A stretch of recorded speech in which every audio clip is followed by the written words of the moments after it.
Be less than 30 seconds, my friends.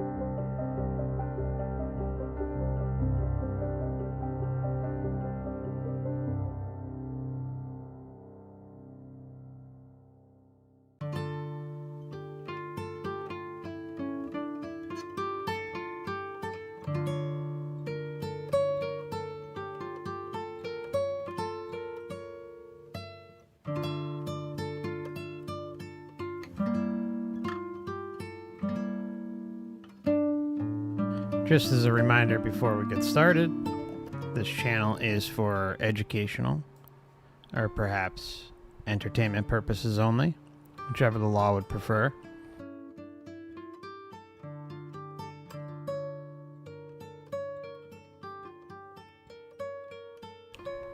Okay.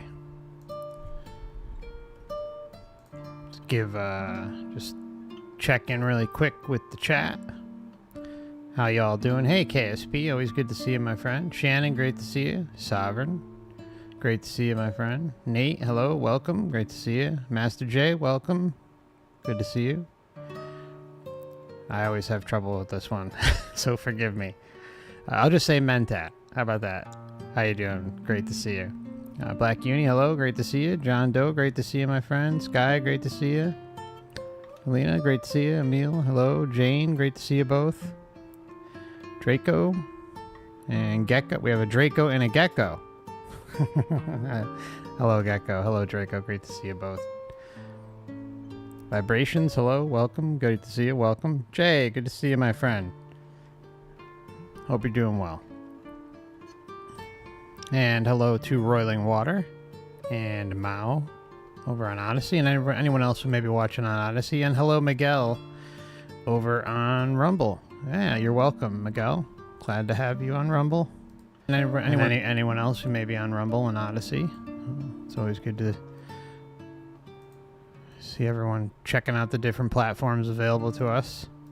Okay, so just going to pop up. I meant to do this. Usually I have this ready, but of course I don't. Okay, just pop that up just for timestamp purposes. So how was everyone's weekend? Good? And I saw Sky ask in the chat for anyone to, if they have any astral projection stories. That's a great one. It's a great conversation starter. So if any of you do have any astral projection, OBE experiences, feel free to share them in the chat on whatever platform you may be on. Hello, Alien Awake. Well, welcome. Okay, so this one probably going to be here a while tonight, but we'll see how much. I'm going to try to get through all of it. I mean, I actually have, this could technically be a 2-video, even 3-video series just alone. But let's see. I think we're going to get through a good portion of it tonight, and I may continue it sometime this week. So we have Luis Minero. Bad pronunciation, but he's done a lot of research into out-of-body experiences. Started having them, I think, at a very young age. I want to say like 12 or something like that. Maybe early, younger. And he's been around for a while. Some of you may already be familiar with him. And so just to kind of give you a brief breakdown, we'll be going over techniques, advice, and research on astral projection / OBEs, the cord, sleep paralysis, quote-unquote spirit guides, other beings we may meet but aren't necessarily familiar with during this incarnation, NDE crossover, and some more. So buckle in, And I look forward to spending some time with y'all. And I hope you find this information valuable.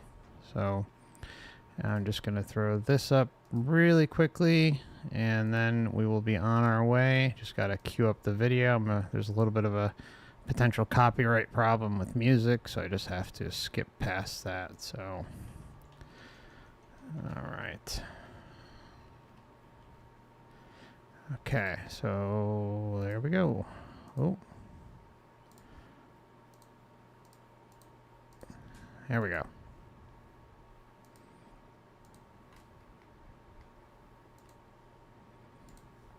And we don't have audio. Hold on. I don't know why we don't have audio. Hold on. This happened the other night too. Do I have it selected right? I'm sorry, guys. I think like my defaults keep changing or something. I don't know what's going on here, but yeah, that looks all right. That looks right. All right. One moment, guys. Oh, damn it. Swear to God, it's always something.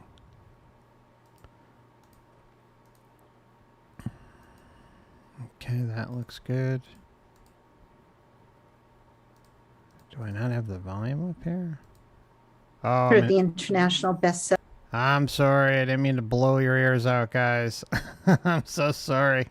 I'm so sorry. All right. All right, here we go. Demystifying the Out-of-Body Experience, or OBE. Luis had paranormal and out-of-body experiences since he was a teenager and has been volunteering, giving classes, and helping people to develop their OBE and paranormal skills since the mid-90s. Because he speaks Portuguese, English, German, and Spanish, he has lectured throughout the Americas, Europe, East Asia, Africa, and Australia. And likewise, he has published several of his studies in academic journals and has been invited to speak at many international congresses. So welcome, Luis, and thank you so much for making time for us this evening to find out about your work.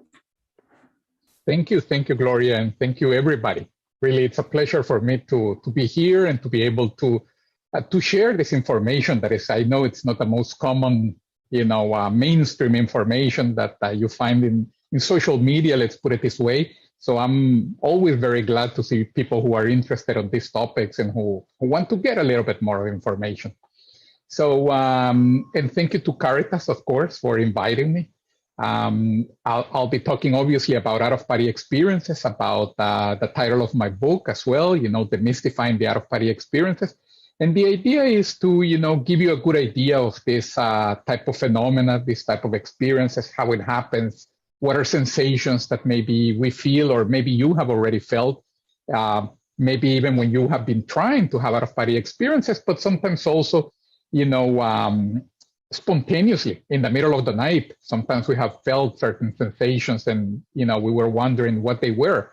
So I'll go through those, of course, and what happens when you leave the body, where can you go, what can you see, et cetera, et cetera. And of course, as you probably heard us discussing here with Gloria, if you have questions, I'll stop it every so often, to ask if there are questions, and if not, at the end, we'll have a little block of time, for you to ask anything that you want. That's anything, the book. Don't ask why the sky is blue. I can answer it, but I had that question asked maybe like a couple of months ago. And it's best if we keep, to the topic at hand, I guess. But really, you can ask anything that you want. Let me share my screen here. That way we can go through a few slides that we had prepared. Let me see. This is the one. Yes, there we go. So yeah, good. So first of all, I guess, the out-of-body experience, some of you I know probably know it fairly well, have had quite a number of them. For some of you, maybe this is a new topic. I don't know. But in essence, it's the moment when we separate from the physical body. We are outside the physical body, and we're able to regain our awareness, our consciousness. And therefore, we can have an experience outside the body, and we can observe things that are happening outside the body, whether here in the physical reality or even in other realities or in other planes.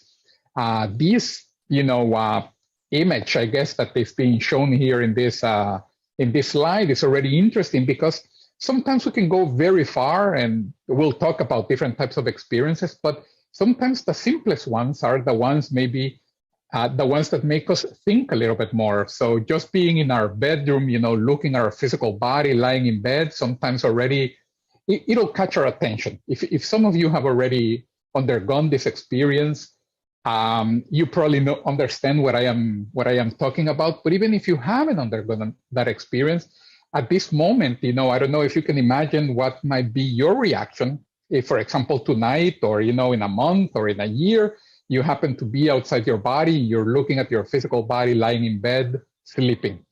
It's certainly something that makes you think or rethink, how we see life and how life is organized, I guess, because we spend so much time from this physical perspective, worried and concerned about our physical activities, and rightly so. Of course, we don't want to, we don't want to deny them, or we don't want to give them their due attention. But of course, the moment that you are outside your body, looking at your body and realizing that you can exist outside of your physical body, it also gives you a whole different perspective of, possibilities and, ideas about who I am, where do I go, what do I really represent? Do I just represent the body that I have been used to for many decades? Or, how can I understand, what more I am, right? But let me go, first of all, just before we get into, too many philosophical, let me put it this way, ideas or ideas that go too far. Let me give you, first of all, an idea, I guess, of the types of experiences that we can have, with out-of-body experiences. And here is, to start the conversation, to start, giving you some examples. This list here, by no means is it, complete or exhaustive. It's not, everything that you can see or do outside the body. But certainly you can be outside the body. You can be looking at your physical body in bed, as we were saying, or you can, leave your body and be outside your bedroom already looking at your living room, the kitchen, your house, and you will recognize it and you will understand where you happen to be. And this is, of course, what commonly is called the physical dimension or the physical reality. We're looking at the physical reality, which is the one we move in, while we are in the physical or using this physical body. But outside the body, we can be in the physical reality, as well as we can visit other, planes of existence or dimensions or spiritual planes or, realities. And when we are in those realities, some of them, they can look a little bit similar to the physical reality in essence, in the sense that they look almost like, for example, like a city or a place where people congregate and there are structures and people going about their businesses. And then there are several others, as you. Okay, so something we talk about regularly here on the channel is that the familiarity is, I call it the continuity of familiarity. There's a reason for it. It makes us feel comfortable and gives us a sense of home, a sense of belonging, a sense of familiarity. And that's on purpose. There's no doubt about it. And of course, there's other wacky realms too, but what we see common themes throughout experiencer cases over and over and over again. And that's not a mistake. It's by design.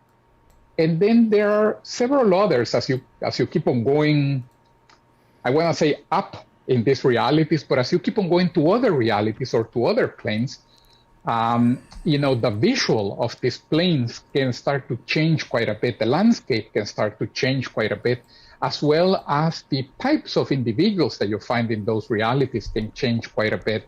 So some realities look a little bit more mundane. Other ones can look a little bit more I'm going to use the word heavenly, or organized, or where everything seems to be very, very clean, very positive, very benign, very welcoming even. So, and we can have and be in those, or we can visit those different types of experiences. Probably here, let me link this with the so-called near-death experiences, which probably most of you might have already heard of them. The moment when a person dies physically and then they are prompted outside the body by this physical trauma. And many of them, they end up having the out-of-body experience component, right? They see themselves outside their body, they see the doctor working on their body, and they find themselves going to some other reality, plane, dimension. And then many of them, they use precisely this word, heavenly, to describe the place where they're at. And everything feels much more organized, in order. They are welcomed, they are shown different things. So in the out-of-body experience, certainly we can have these experiences where we are basically switching or changing between realities, and each one of those realities is an entire universe. We can spend, an entire life exploring these types of realities. The physical reality. Now, we can spend an entire lifetime searching these different realities, these different realms. And I think that, again, goes to how deep this entire thing goes. It's just like the Bardo realms. There's all different types of scenery, existence, and some familiarity. If you think about Bob Monroe, you think about William Buellman, it's just, there's endless amounts of exploring to do. And as he's saying, you can spend a lifetime going through these places and still not even get a complete picture. Again, there's no doubt in my mind that is all on purpose, to keep us spinning our wheels and stuck in the illusion. And then if you think about the limited lifespan of a human, how long does it take a human to, like most humans, to get to the point of doing that type of deep exploration outside the body? They're not necessarily going to be picking it up when they're really young, but even if they do, like in his case, then, well, there's still so much out there that you're never going to figure it out in one lifetime. The key thing to figure out is that it is all one big grand illusion designed to keep you spinning your wheels and distracted in giving it authenticity. Remember, all it wants is our attention, our validation, and that's not to at all dissuade anyone from doing those type of explorations. But when it comes to the time of natural death, well, that's something else entirely. I don't suggest interacting with any of it, any of this illusion. And that's where, my research and others split off, right? It's all about taking the sovereign path, not allowing the distractions, not allowing the attachments to seep in and get us curious. We're naturally curious. It's just think about who we are as human beings. We're naturally curious. Heck, we're all here together talking about this, right? We're curious. We want to know things. We want to know answers.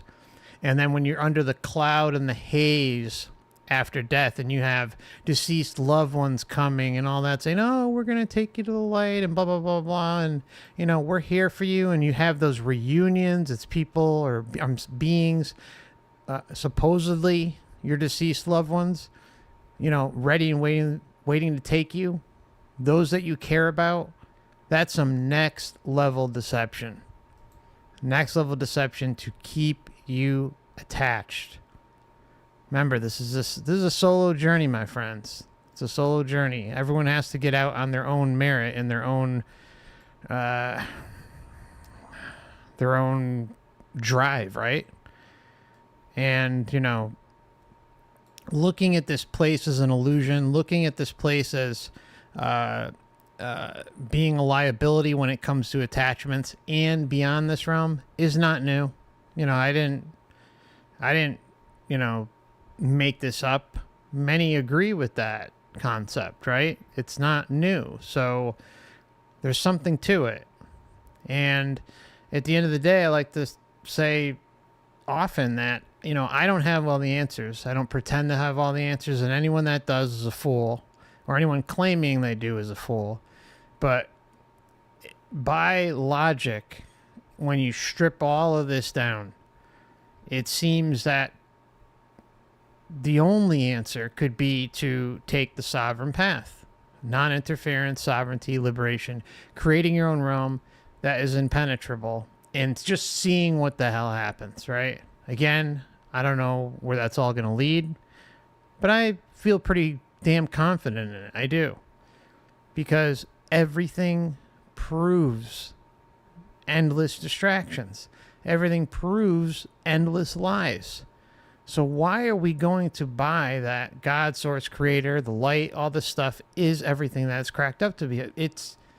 It's the definition of stupidity. It really, or not, it's insanity. Doing the same thing over and over and hoping a different result. Because we've done this before. We've reincarnated. We've done this before. And I think it's time for us to take back our essence. Not allow this endless cycle of death and rebirth and whatever distractions lay in between there. Soul classes and all that stuff. I mean, come on. The familiar sightings, it's time for us to take back ourselves. Includes everything that is the physical world. So think here not just about, for example, your city or the country where you happen to be or the entire planet, but everything, the entire solar system, as far as the Hubble telescope can see, as far as the James Webb telescope, which is the latest one, can see, all of that is just the physical reality, just the physical dimension. Of course, we can go further. Now, something that is very interesting when we start having out-of-body experiences that I think that many people are at least interested in is on the idea of confirming the fact that they are having an out-of-body experience. The question of how do I know that this is actually real, quote unquote, right? How do I know that I am actually having an OBE? The first thing that helps people, with concluding that it's an out-of-body experience and that, it's not for example, a different kind of dream, is of course our own level of awareness, our own internal state.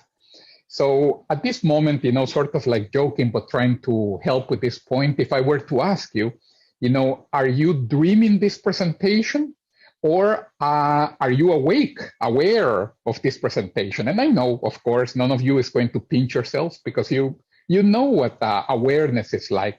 So your own internal state, tells you, I am aware, I am awake, and there's no need for verification, really. Our own internal state lets us know that this is not a dream. Part of it also is, our own experience. We know what dreaming feels like. We know what being aware and awake feels like. And then we realize at this moment, I am aware, not dreaming. So our past experience also helps us.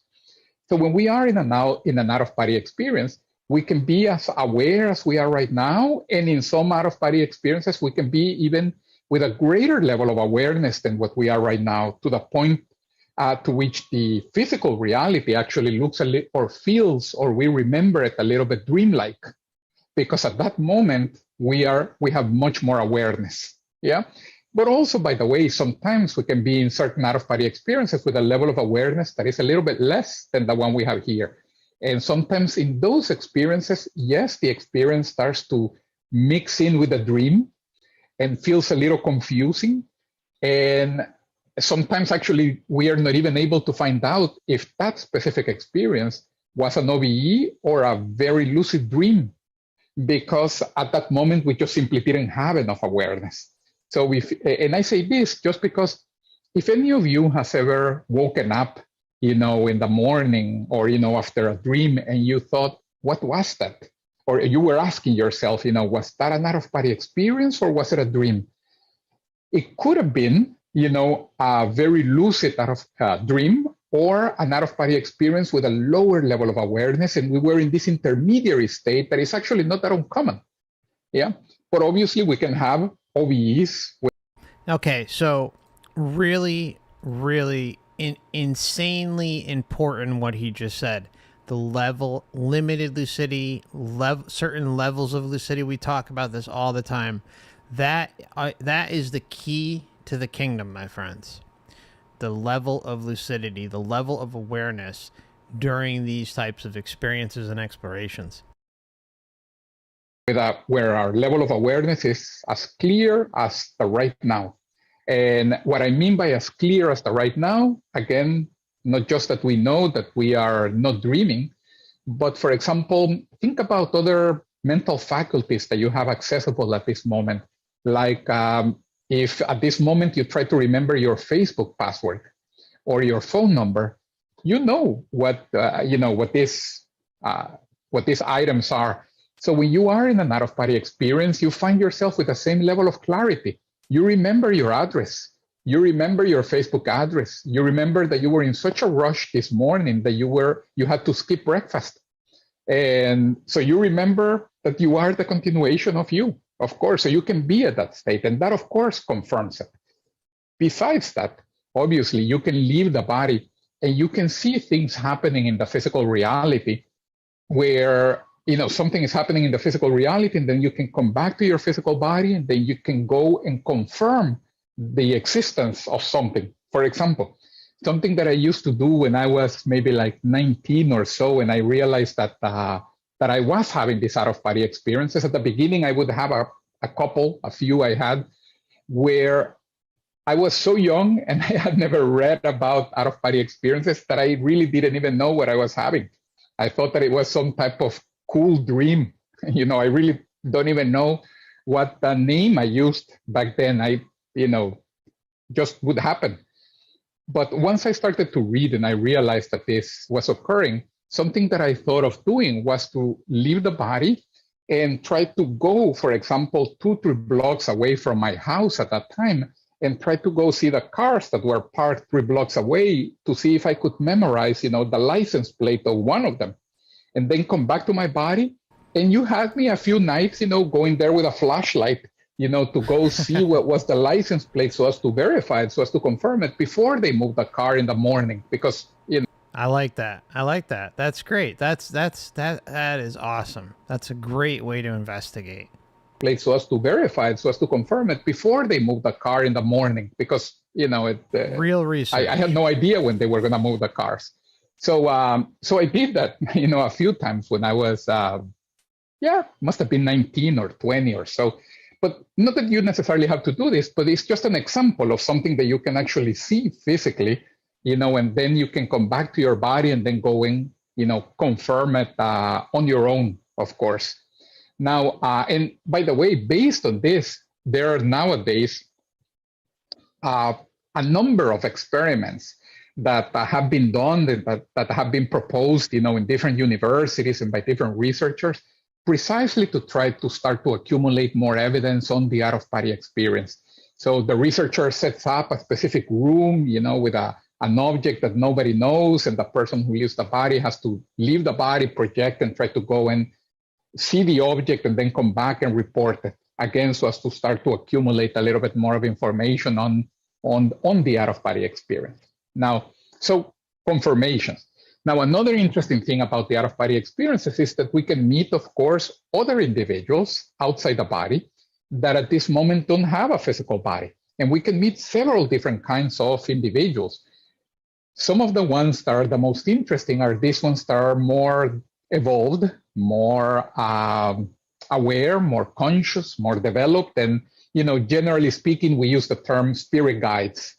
But us humans, we are so good with synonyms that we have called them illuminated beings, masters, beings of light, angel, so many different names depending on our culture. So this individual that is more developed, and I know these are not perfect synonyms, different schools of thought have attribute to them different characteristics or slightly different characteristics. But certainly we can have these out-of-body experiences and interact with these individuals in a more direct fashion. And we can obviously ask them things usually related to our life or about, things that happen to be on our mind. And something that is interesting is that more often than not, we think that we are looking for them to try to find them to ask something. And more often than not, with the out-of-body experiences, we realize that they have been around us, for a certain portion of our life or in certain key moments, and that there wasn't really any need to look for them. They have been around, quite a bit. But of course, I know that it's easy for me to just simply say that. It is much more interesting when the person can have the direct experience of that and verify on its own. And furthermore, realize, it was on that specific moment of my life and it was on that other one. And that's right. And they will even help us with that, to connect ideas of when, there was such an interaction. So some of the conversations, learnings, sometimes related to specific things about us that we can have with them are certainly, some of the most interesting experiences and at least the ones that many people tend to value more. Yeah. Now, another thing is we can have experiences outside the body in which we end up participating in an activity that looks like a class, like either like something is being taught and we are part of like a group of people that are receiving like a class that feels like a university class of sorts, like Psychology 101 or something like this is the feel of the activity. And it wouldn't surprise me if maybe some of you have had dreams that are similar to this, in which you are dreaming that maybe you are attending a class, from somebody. Now, what's interesting is this is one of these themes that pops up. There was like the teaching or the learning, the classroom type setting, which, interestingly enough, we have also in past life regressions, life between lives accounts, and even some, the life between lives and pre-birth memories. I'm sorry, not pre-birth memories. Whoa, back it up. Life between lives and past life regressions. So with those, for any of you who have listened to my Michael Newton series, which is we went over Journey in this order. I suggest if you haven't checked them out yet, Journey of Souls, Destiny of Souls, and then whatever the most recent one was that I did, Memories of the Afterlife. Anyways, in the first two books, especially I think in Journey of Souls, it talks more about the soul classes, like we mentioned earlier. And what's interesting is there's some sort of blockade going on with that. There's a lot of stuff that can be extracted in the life between lives phase, but for some reason the soul classes are blocked out. Now, it also seems to be the same thing with OBEs, where, yeah, you may have a recollection of being in some sort of classroom or learning setting, but the knowledge that is taken back is not necessarily much. Or in, most cases, like almost nothing. Especially with the life between lives. One of the biggest things Newton talked about is that, or at least one of the more standout moments that was discussed is how information cannot be, he tried and tried and tried and could not get information about exactly what was going on, but yet it was like a school classroom setting, however you want to phrase it, right? And well, what do you know? That's the same stuff that we deal with here. I mean, again, like we just have confirmation after confirmation after confirmation, crossover after crossover after crossover between these worlds. And they, in one world, let's just say the astral realm,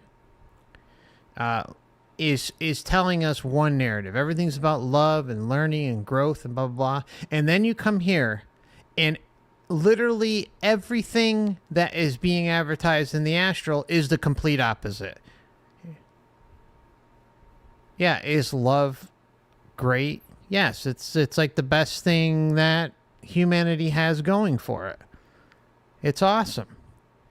But when it's being pawned off that everything's love and growth and this and that, and then and like you have to come here to grow from a limited perspective, like a ridiculously limited perspective. Just think about how insane that is. You've got to learn and grow, but you're going to go to like the lowest perception realm possible as a human being to learn and grow. And somehow it's also all about love.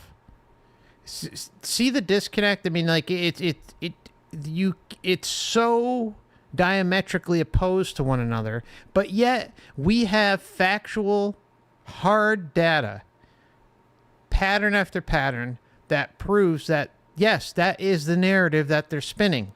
But does that mean that's accurate? Does that mean that that's what is actually going on?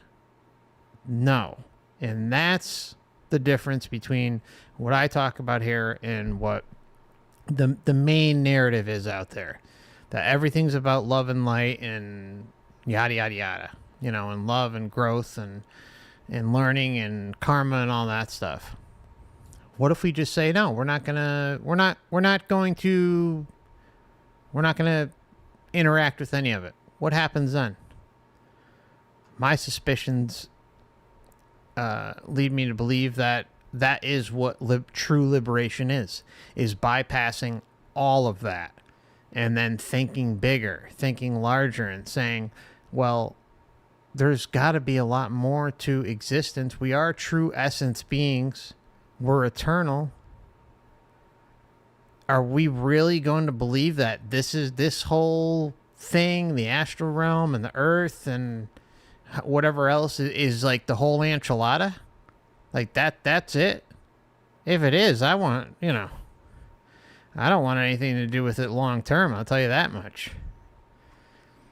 So really, we've got to, I think, thinking bigger instead of kind of having this limitation over us about what God is, what source is, what creator is, what Jesus, Buddha, Muhammad, and all these characters, all the deities and angels and the demons and all this stuff, right?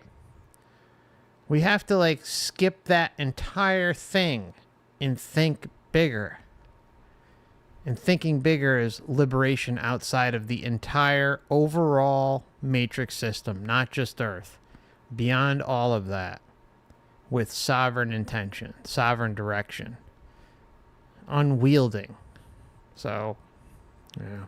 And what is interesting, of course, when you have these experiences outside the body, you are very aware of the fact that you are participating in an activity like that, is that it starts to give you an idea of how things outside the body and generally speaking, our trajectory as a soul or as a spirit, is organized. It is because the moment that you realize there is somebody giving classes for other people to develop and to prepare, and the material that is being discussed is something that they're going to go and put into practice in their physical life, gives you an idea of these individuals are preparing themselves for something. So it means that somebody, first of all, they're organizing their future life, but it also means that somebody is helping them with that organization. And little by little, you discover that there is a very big effort of organizing the trajectory of development or evolution of souls, so to speak. So I have been in the evolution of souls, so to say. a few realities and a few of these activities in which I am attending classes for certain things.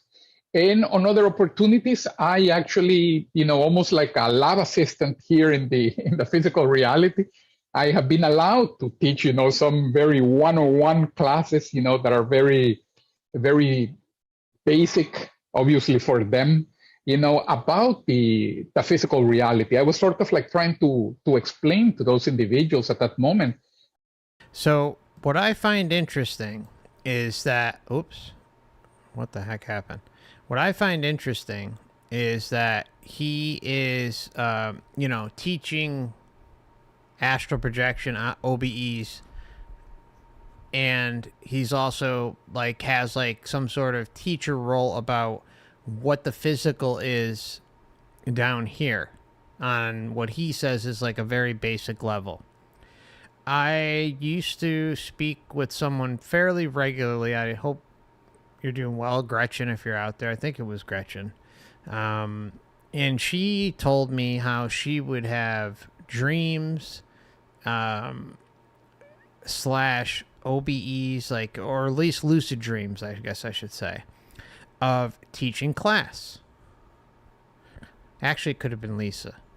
Anyways, whoever it was, I'm sorry if you're listening, but whoever it was, she would teach classes and be very lucidly aware of it, but then she would forget everything, but she knew she was teaching something.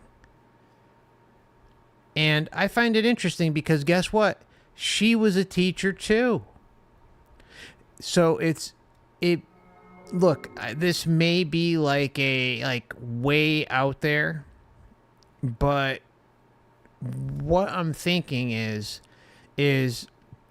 maybe there is a link to those who are teachers here, professors, those who are really kind of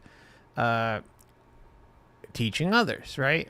And maybe there's some sort of link with their life script and how that transforms not just here, but in the astral while they're in the physical.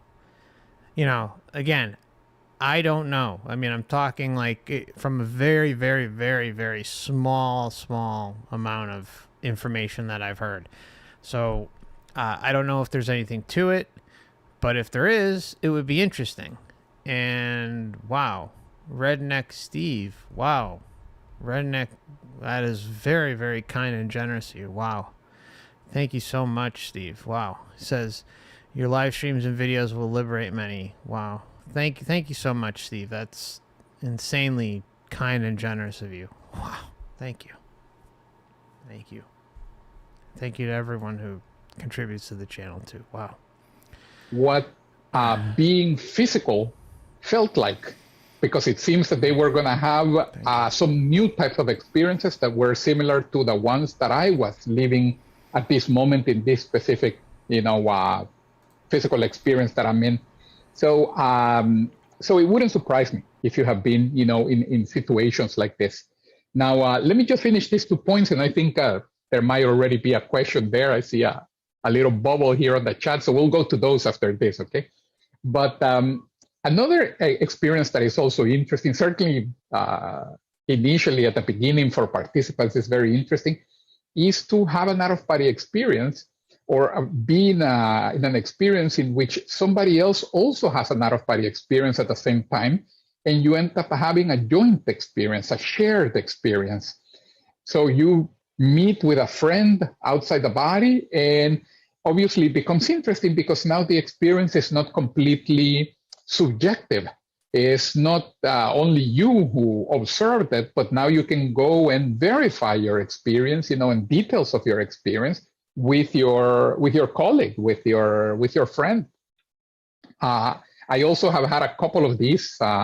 More recently, this friend of mine from New York, we were in Mexico City giving a class in the outskirts of Mexico City, and we ended up having an out-of-body experience in the hotel. I even helped him to recover a little bit of awareness outside the body. It was relatively easy just because he knows how to have out-of-body experiences. And of course, he remembers many of the details and, of what we what we did on that specific opportunity. So joint experiences are also extremely interesting. And then this last kind that is listed here in this transparency is when we have out-of-body experiences and we go and try to do assistance, help outside the body. So there can be many kinds, and just in this point, well, on any one of these points, really, we could stay the entire evening already just talking about each one of them because there are so many details, to them. So some of the assistances that sometimes are done outside the body are not unlike what you see here in the physical reality. When somebody is giving energy or vital energies to somebody else, something that you might have already seen or even practice or do it yourself, like Reiki, when you are passing or giving energies to somebody else, which is great, terrific. But what happens when you are outside the body is that you end up being in a state that gives you another advantage, or that better yet, that gives the assistance another benefit, another advantage, which is when you are inside the body, you are sending the energies to the other person, but you have to deal with your physical body that acts a little bit of like as a filter or a little bit of as a barrier to the energies. And before the energies fully are absorbed or go into the other person, there is also the filter or the barrier of the other person, which is the physical body of the other person. No problem with that. Still, if you can do it, please do it more. The world needs much more assistance, and thank you for doing that, by the way. But what I am here inviting you to think is that when we are outside the body, and if the other person is also disconnected from the body, now we can send the energy directly to the other person without the two physical bodies or the two physical barriers being in between.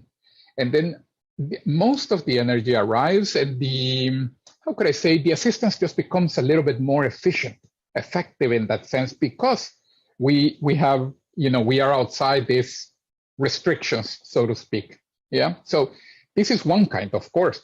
There are several others. In this case, what the word in parentheses is trying to allude to, the rescues, is how sometimes some individuals are outside the body, maybe a little bit lost for many reasons. And when I say individuals, I mean people who have already passed away. They might be lost outside the body for many reasons. Sometimes they passed away and just the passing away was such a shock that leaves them in confusion. Or just the way in which they passed away also confuses them sometimes. And you might have heard how sometimes people say, let's try to help them to take them to the light, or to bring them into the light, so to speak, which is... Okay, so we've talked about this before too. And I've spoken with people who have done this. Like, it's a thing. You can even take a class on it from the Monroe Institute, along with some other organizations, on how you can help others. Just think about this. There are classes out there to help people learn how to usher other beings, which are usually, it's almost always related to beings, entities who have passed their most recent incarnation. Oftentimes it's unexpected, could be violent, could be, a horrible car wreck, something unexpected, right? Like, and they just have have their complete world turned upside down, but they have strong attachments, and that's usually to their loved ones. It's usually to could be just material trappings, relationships, property, certain homes, maybe work or car, like really just stuck in that current incarnation, and they can't get past it. That's really what ghosts are. That's what really any entity being is, that's stuck in between this realm and sticks around in certain areas. Anyways, there is this thing out there to help other beings move on and go to the light. And there are classes being taught on this. So it's a common thing. Like, it's not, you know, some BS thing. Like, I've spoken with a few individuals who have actually done it. I used to speak with a woman who had one in her house. And before she knew about the whole soul trap thing, she would speak to these entities or this being in her house. It was like an orb and like an energy, and she was super aware of it. She's a Buddhist at the time. So like she was very aware of her surroundings. Meditated a lot, actually worked for I'm not even going to say it, but anyways, the point is that she was aware. And at the time, she helped it and talked to it cross over into the light. And of course, she regretted it later on. But the point is these things are happening. Like, you can literally take a course at Monroe Institute, I think right now, at least last I knew, they were still offering it, and learn how to conduct this type of activity. Amazing how that's out there, isn't it? Amazing. So I think the issue really is, though, if someone is so stuck and attached to their most recent incarnation, regardless of how long they've been sticking around, right? They're too far gone, right? They're so attached that it's not going to make a difference.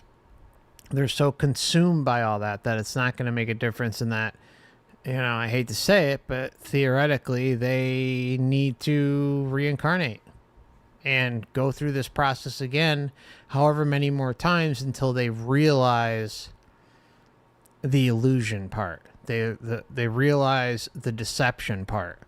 And isn't that screwed up to even say that, to even think like that? But that's the truth. Like, because over and over and over again, ghosts, orbs, beings, entities, whatever, that are stuck in between the lower earth astral and, the astral, I guess, the tunnel and the light and stuff like that. They're too far gone at that point. They're too stuck in the mindset of materialism, of human form, and they just need that push and then cycle back down here to have another crack at it. I know that sounds insane, but I don't think you're going to get out of it. Maybe some do, right? I don't know. What the hell do I know? Maybe some of them do get out of it, but not when you really start hearing about how all this stuff works, right? How there's just this constant attachment to their most recent incarnation. I mean, you hear it over and over and over again. So if they have that, in and of itself will be a hindrance for liberation. So it's messed up. It's messed up. Unless maybe you're one of us, right? Where you can talk to them and be like, hey, it's all bullshit. Like, get out of here. Use your intention for a sovereign intention, right? That'd be awesome, right? That'd be freaking awesome. Precisely an expression in which sometimes the person is a little bit stuck at a certain dimension due to their physical attachments, due to their confusion, due to many things. Really, here comes the entire human drama, of which we could speak again an entire month, and we wouldn't cover everything. But in any case, just like we can, help them to go into the light, doing different types of practices from the physical reality, which are already done. Also, when we are outside the body, you can help them, along to sort of like rescue them from a specific a dimension or a plane that is maybe less favorable for them, and to bring them into a place in which they're going to be able to recover a little bit more of awareness, not be as confused, not be as heavy, and proceed with their evolutionary process as a soul, with their development process as a soul. So that is also another form in which assistance can occur, when we are outside the body. Now, see, the development of the soul, of the being, of their essence, that's really what it boils down to for all of us, right? We're all here. We're on our last incarnation. We're not going to put up with any more bullshit.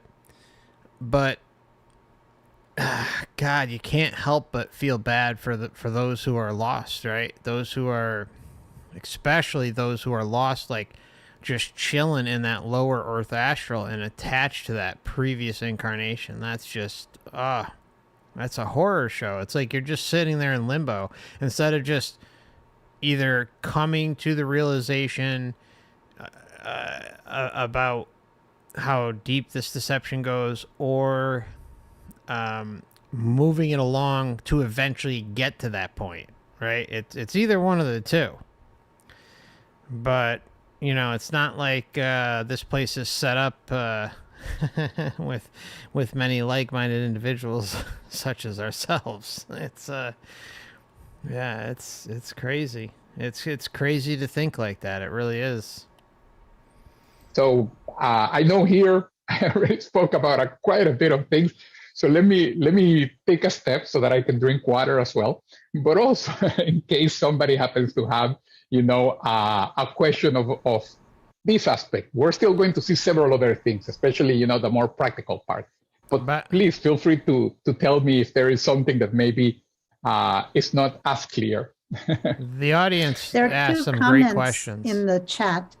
Okay. One is they're both from Cheryl. She says, I just want to thank Luis for the difference his book has made in my life. And that's this book here, Demystifying the Out-of-Body Experience. And the other thing she said was this idea of OBE classes is so exciting. It reminds me of, in Spiritism, they have this thing called intelligent sleep, where before you go to sleep, you say, let me learn or let me serve, right? And then in your sleep, you do one or the other. That's a good... let me learn. I ain't going to be serving anything. Yeah, that's a good intention to have, indeed. Yeah. And let me say, well, thank you, Cheryl, for your comments. I'm glad that the book, has helped you. And yeah, you can have outside the body classes. I don't know if this is what you're referring to. Outside the body, you can have classes, or I don't know if you're referring to classes even here inside the body, which is part of what you see here. The organization, I usually give classes on their Mosaic Wellness and Education. We also give classes on out-of-body experiences, and that's what Gloria was mentioning in the beginning, that I've been giving classes since last century, so I have seen how people can develop that. And by the way, that's a good point to reinforce. Certainly in my case, and in the case of many individuals, the out-of-body experiences, sometimes they start spontaneously, involuntarily, and for a predisposition or for different reasons. You know how some kids sometimes are more predisposed towards playing the piano, or playing a specific sport, these types of predispositions. So in my case, I just started having them. But besides that, what you do see is that this is a skill that can be developed, and that basically anybody can develop. It's really just a matter of, like anything in life, really, of receiving some information, dedicating some time, of course. We need to put a little bit of effort. We usually don't run, 10 kilometers or half a marathon just because we heard the idea. We usually have to train a little bit, and then, until we get to be able to run 10K. So with the out-of-body experience, it's the same thing. After a few months of training, people start to have their experiences. So that as well is, something that people can do. And if you want, later on, we can talk more about that. But yes, let me see questions here. I think I saw a hand or two. Oh, yes, Maru, you have a question? You have your hand up? You're on mute, Maru. Yeah, you need to unmute. Yeah, that's typical of Zoom. Okay, thank you. Hi everyone. I have lots of questions, but of course I will just try to ask one. So I had several spontaneous OBEs, and I want to ask a question about the spirit guide, and I would like to know how to recognize one. I know you say that they might have an appearance of angels or like a little bit different.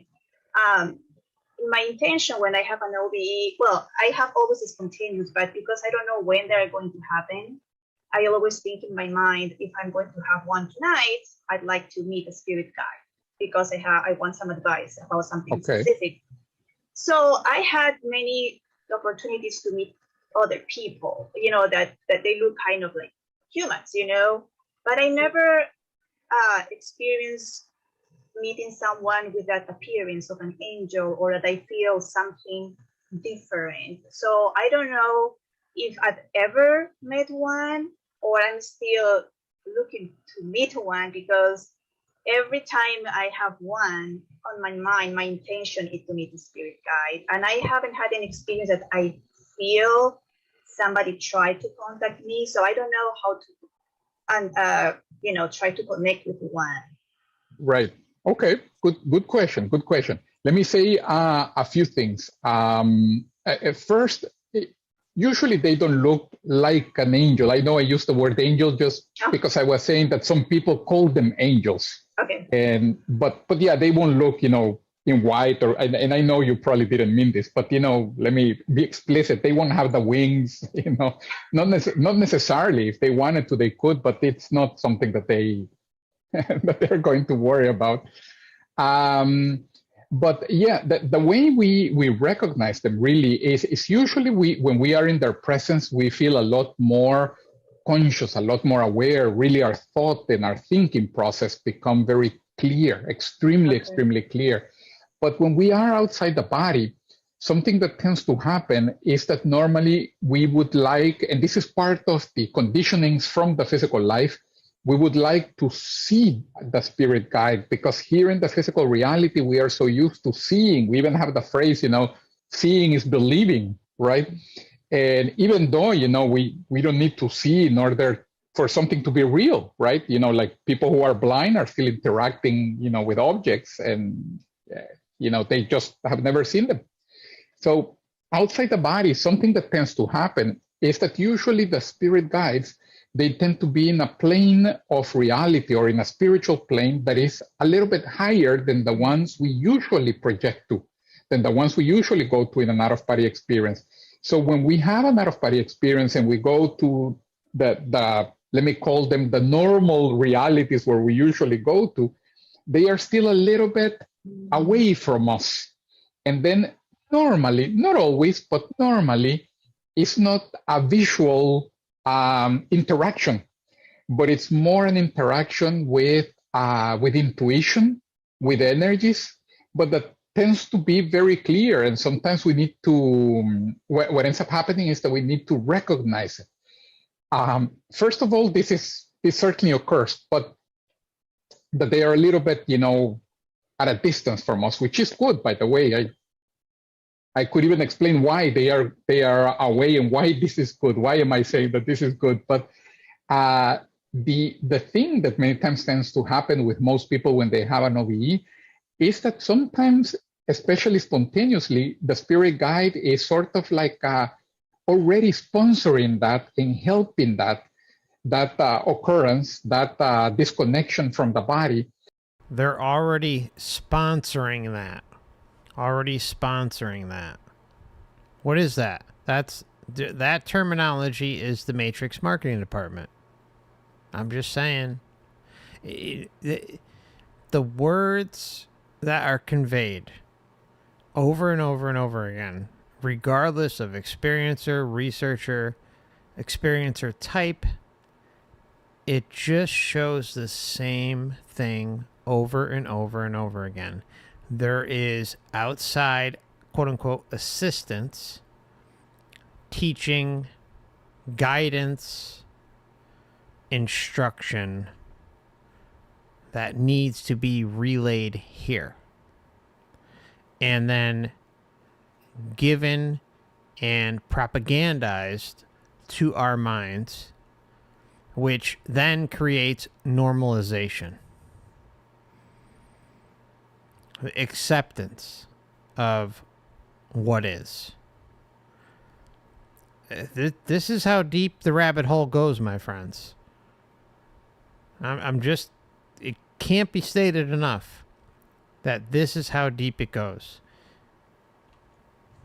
In that, in helping that occurrence, that disconnection from the body, and then it becomes different or difficult for the person to recognize that there is an actual difference in the feeling of the energies, because they are there usually during the entire trajectory. And then it's hard to all of a sudden see the equivalent of somebody new just came into the room, because they really have been in the room, throughout this entire experience. So what I would say is, and something that can help you is, when you are in an out-of-body experience again, at that moment, try to think or try to connect and to think, where is my spirit guide? And, can I talk to you, or can I say something to you? And pay attention to the ideas and to the words that come into your mind, because it, more often than not always, but more often than not, the communication will seem more telepathically. It's more than telepathy, but you will feel the words forming inside your mind, or not even the words, but the meaning forming inside your mind and letting you know something related to what you want to know, or, related to the fact that they are close by. That this individual or this soul is close by. And normally also with that interaction, your level of awareness, your level of consciousness will increase quite a bit. And I have something. Oh, I'm sorry. Now that you brought the word awareness, I also read somewhere that when you're in an OBE, if you want to have more awareness or clarity, you can say to yourself, for example, awareness now, or clarity William now. Bielman. And that will probably help a little bit more. Am I right? Yes, I think this is William Bullman's technique, I believe. Yes. Hey, see, he says Bielman. I always said Bullman, and then I was like, then everyone said, oh, it's Bielman. I don't know. William Bielman. He's awesome. I love his books. His books are great. I highly recommend them.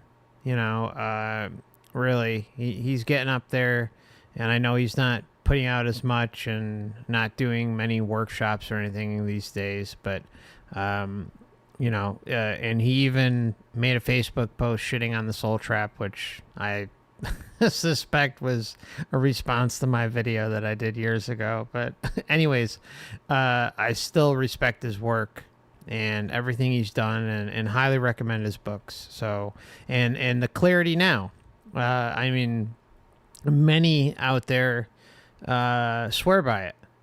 And if you find that saying clarity now or transmitting clarity now in an out-of-body state works for you, go for it. Go for it. Do whatever works to realign your lucidity in the moment when you become aware that you're in the out-of-body state. Regardless of whether it's a lucid dream, out-of-body experience, or if you can roll over a lucid dream into an OBE, whatever it is. I mean, there's even, you can even say that a lucid dream is an OBE, right? I mean, there's kind of some talk about that. But the point is raising that awareness, raising that lucidity to the point where you're not going to rattle your cage enough where you're going to go right back down to your body, but instead you're going to have that calm, awareness, that calm lucidity in the moment, right then and there, and elevate that for a more defined and enhanced experience. It will probably help a little bit more. Am I right? Yes, I I'll think pop this it is in the chat, Sebastian. William Bullman's technique, I believe. Yes. That I'm correct, right? I have spoken with a few of them, and sometimes I confused a couple of them. We don't get together physically that often, but yes, Okay. that's right. Yeah, you can, and especially one of the important things when you're giving these affirmations, both inside the body and outside the body, of course, is to put the intention of having that clarity. So sort of like a little bit more than just repeating the words, but trying to feel more clarity, trying to feel more That's right. aware, because Intention. that's going to help you to recover a little bit more the awareness. Indeed, Okay. yeah, that Thank can you. help you. Yeah. Intention is Cheryl king, has my a friends. question, and then Kathy. Okay, go for it, Cheryl.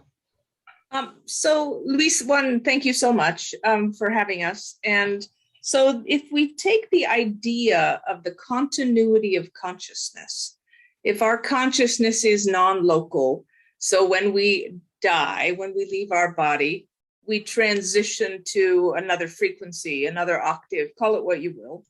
But It would seem to me, and I think in terms, I love your book because it's very scientific in the approach. I want the mechanism of action by which something happens. It helps me to understand. Same. But so if that's the case, if we can say continuity of consciousness is an actual thing, then it would seem to me that whatever frequency or octave or dimension that we go when we leave this physical three-dimensional reality, that place is also accessible with an out-of-body experience. Is that a reasonable extrapolation?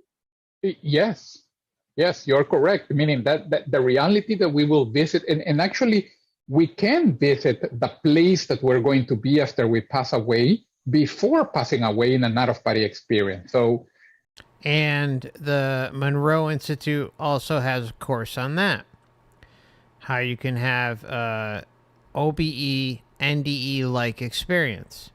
And others have also experienced this through shared death experiences. Others have experienced this through breakthrough trip reports experiences. So it's not bullshit. Again, it crosses multiple data patterns, and it's the same freaking playbook over and over again. So yes, your supposition or your theory it is what you see outside the body. You can have an idea of where you're going to be after you passed away. Yeah. And we can visit people that are in that place. And we can visit people who have already passed away who are also in that place. Yeah. Yeah, right. Indeed. Okay. Indeed. I think somewhere in my slides I have I was going to talk a little more about the near-death experience and talk about how they describe quite a bit how they many times meet relatives of theirs that have already passed away during the near-death experience, during the out-of-body experience component. And that is actually something that also happens with OBEs. We can meet these individuals, indeed. Great. Yeah. All right, okay. Thank you. I have more questions later. I'll stop. Thank you. And by the way, I might cover some of them during the rest of the lecture, but I won't let that stop anybody. Kathy? Go ahead, Kat. In hearing you talk about these experiences, I always thought OBEs had to happen when you were asleep, but it seems like I've been in a lot of these places, like during really unusual, like guided meditations that will transport me somewhere else, or I took a class on accessing your Akashic room and accessing your guides from there. And I can instantly, go there, and I mean, I always have my eyes closed, but it is like another place, and it's not this place. Or just look at the way she reacts, right? Just look. It's not this place. Or she's experienced this and is connecting to her past life. Now, the Akashic records, or whatever you want to call them. I think this has been a construct, just like all the other constructs that has been pushed here, that yes, you can go visit and quote unquote get answers to any question that you can imagine, yada yada yada, right? But I think most of the time people are tapping into their own past lives and experiencing it firsthand. And when you see someone like her, the way she responds, like I could just close my eyes and it's like I'm there again, right? NDEers say the same thing. NDEers talk all the time how, it's like as if, they remember every moment, even though they don't remember every moment because there's a memory wipe aspect to it. But they remember how profound it was, how amazing it was for them, and how real, quote unquote, real it was to them. With Caritas, we do remote healing. So when you were talking about the assistance and the rescues, the energy work, and then you said Reiki. So, it's like, again, eyes closed, but we're connecting with kind of being to being or soul to soul, or I don't know, something not physical with this person. Do those intention to intention count as OBEs, or do you have to be asleep? What happens is that it can be all of those things. So it could be just that you are thinking about the place and having images in your mind of that place. It could be, which is probably what happens in most cases, that we end up connecting energetically with the place, and we are really having like an intuition and like a remote viewing of the place, and really almost starting to feel like we are there, even though we are just connecting energetically. And it could also be that we end up having an out-of-body experience and we go to the place, and obviously we are there interacting with the so-called astral body, right? Us, ourselves being there. So all of these are possible things that can happen. Usually the out-of-body experience is only the third one. The thing is, which one is the one that we had on that opportunity? First of all, only we will know, because it's hard for somebody else to say, that was or that wasn't. But something that tends to happen with out-of-body experiences, at least to give you some ideas of when that happens, what is it that occurs, is that we feel a certain disconnection from the body, even if we haven't fallen asleep and if we aren't dreaming. So sometimes, yes, we fall asleep and the person wakes up in the middle of their sleep outside their body and very aware and looking at their physical body in bed, and then they go from there. And in that case, they don't even know how they got out. They just simply recovered the awareness while they were already out in the middle of their sleep. So some are like that. But others, especially when we start trying to produce them at our own will, we lie down, we relax, we start trying a technique, you start feeling that you're disconnecting, and you go through several stages of sensations, which is something that I'm going to talk about in a little bit.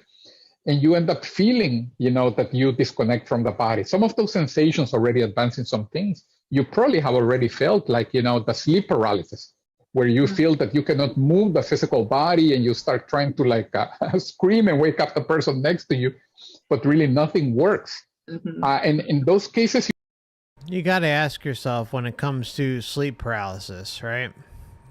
And with just going outside the body, I've talked about this many times, how I can get to the insane vibration phase, the insane sounds, the screeching, and the just like, oh, it is extremely distracting. And it begs the question, why are those things happening? Why? This is a fact. These things occur, right? Like when you're in the process of leaving your body, it is like a freight train coming through your noggin, right? And it's difficult. It's difficult. It really throws you off your game. And then at least something I deal with, and I know a number of others deal with this too. I don't know, I can't put a percentage on it, but I know it's a somewhat common thing, is that even once you achieve the state of leaving your body, you've left your body, like you're going through that vibrational phase, where you're shaking and jolting and getting the runaway train sounds or the weird tones or whatever the case may be, and then boom, you leave your body, and then, well, at least for me, there's been an entity, a creepy ass entity at the end of my bed. Now, I know others experience this too. I don't know, I know it's common, but I don't know how common it is. I wish I could nail down a percentage and share that with you, but I don't know. And it's alarming. It's weird. And it's happened to me so many times, and it's to the point where it's not like it scares me. In the beginning it scared me. It was freaky and weird. I didn't like it. And then, boom, I'd fly back down into my body, instantaneously.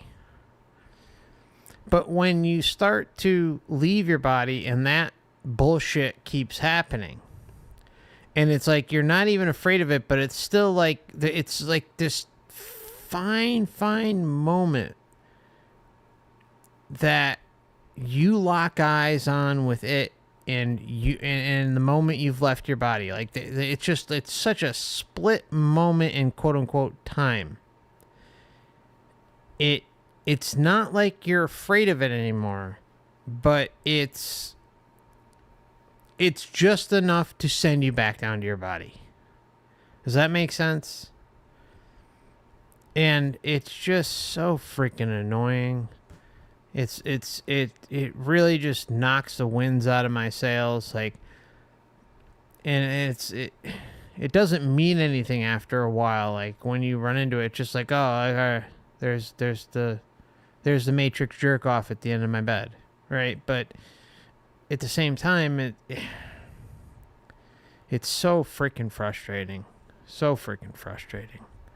I don't know. Do any of you deal with that? It's like a regular thing with me. It drives me nuts. You're already a little bit disconnected, and that's why the body is not really reacting anymore. But other sensations are, you feel that you are falling, or you feel these sounds around your head that can be very loud, like static, or Yeah, like a static. dry sound, like tack, tack, crack. There is really a list of them. Sometimes you feel like an internal vibration. It's called a vibratory state, or that's what I experience all the time. It's like it literally feels like your essence is separating from the body, and it's fighting tooth and nail to separate. I don't know how else to put it, but it is extremely intense. So you feel some of those sensations sometimes when you are awake and you are disconnecting from the body. But again, it might not be. It might be while you're sleeping and you already recovered the awareness outside. So giving you a few ideas, because the variety of the experience is such that it's hard to say specifically which one you felt that time, Kathy. I think probably by your description, several of them were an energetic connection, and you were having, an intuition, pulling energies from the target and pulling some images and some remote viewing or clairvoyance from that target as well. So you start to almost see that room, and you start to feel that room, and you even start to feel a little bit maybe people who might be in that room as you are, focusing yourself in that on that target. So that could also be the case. Okay. Another thing is when you said the heightened kind of awareness, it's like in some of those instances, not all of those, but some of them, it's like, it's not like a meditation where these other thoughts are always coming in. It's like you're very focused on just that thing. So interesting. Well, thank you. Yes. Okay, so I wanted to go over to, I saw a question from Steve. Steve asks, can one shed their soul body from spirit body by intention? I think the soul body is another cage created by the Matrix demiurge. That's my belief too. I'm of the same belief. I feel that the words soul and spirit have been inverted. And that's why I always say, like, true essence, right? Like our true essence self.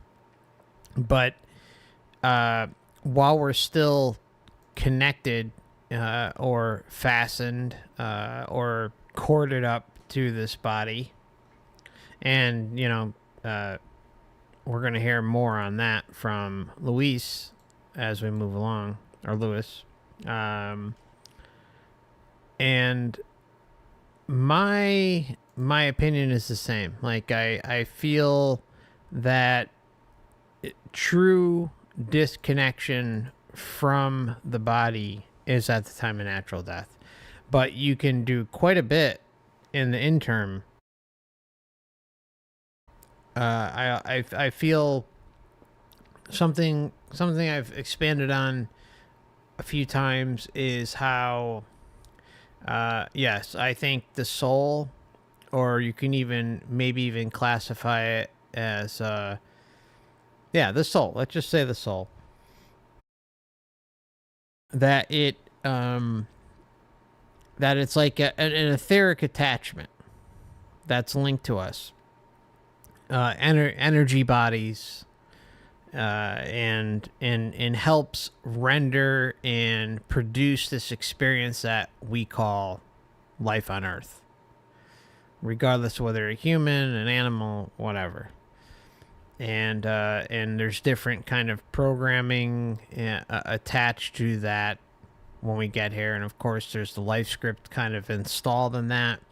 And then there's our true essence that's kind of on like a drip, a slow drip that interacts with that soul attachment, and that's what kind of override. I hate to use the term overrides, but that's what it does. It overrides our essence and keeps us distracted, keeps us more concentrated on the human form, and then there's like that additional layer outside of that, which is the astral form, the astral body, which, you know, again, that's like, in my opinion, linked to the soul. So I'm pretty much with you on all that. I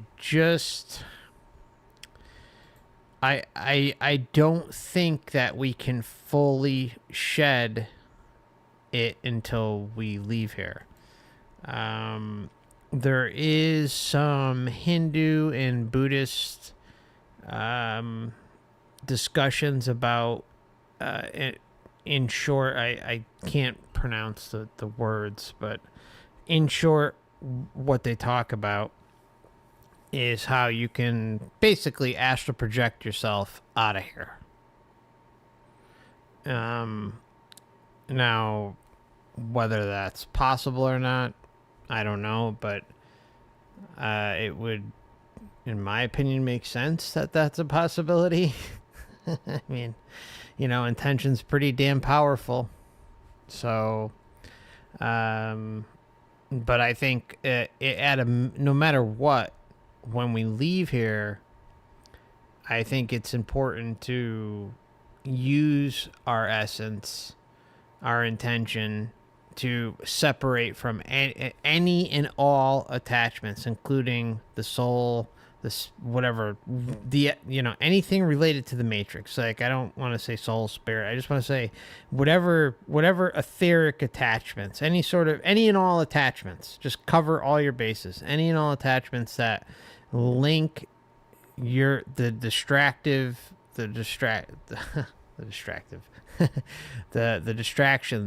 that keep us here. So yeah, that's kind of the only way I can frame it. But yeah, it's there's no doubt overlays or some sort of etheric component or components that keep us compliant. All right, so what I am going to do is just take a quick 5-minute break, and we'll be right back. We still have a lot more to go. I hope I can get to all of this, but let's just see how things go. And I will see you back here in about 5 minutes. Go take a stretch break, do what you got to do, and be with you shortly. Thank you so much.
Just as a reminder, this channel is for educational or perhaps entertainment purposes only.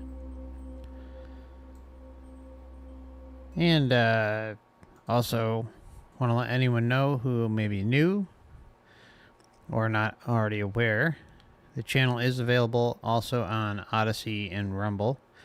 You can also get notifications on Twitter, Instagram, and Facebook, usually about an hour or sometimes more before a live stream. And I also have a Truth in Gaming channel on YouTube, and it's also available on Rumble. And then I also have a Laughing at Our Clown World Matrix, and that's available only on Rumble and Odysee. Feel free to check out the links in the description to join if you'd like, depending on the platform you're interested in. And I also offer memberships if you want to get a little content, extra content each month, and there's a backlog of streams as well. And that's available on Odysee and YouTube. Your support's always appreciated, but never expected. And I also offer one-on-one sessions if you're interested too. And all right, so let's move on and continue. We still got a ways to go, so hopefully we can make it through most, if not all of this. Like you're very focused on. Yes, of course. And I don't know, by the way, if I confuse things more than help, because just like with physical life, sometimes to any experience, it can be so complex and full of details. You know, sometimes I even say if we were to find an ET, for example, an extraterrestrial that asks us, so what is life on Earth like? How does it go about? What is the common trajectory? A nightmare trajectory. It's very hard actually to explain all the details, and we could go to like It's not hard if you're being honest. the most basic things and tell him, look, well, people usually are born and they grow, they live in a family, then they try. They live in a meat suit that is completely against them from cradle to grave.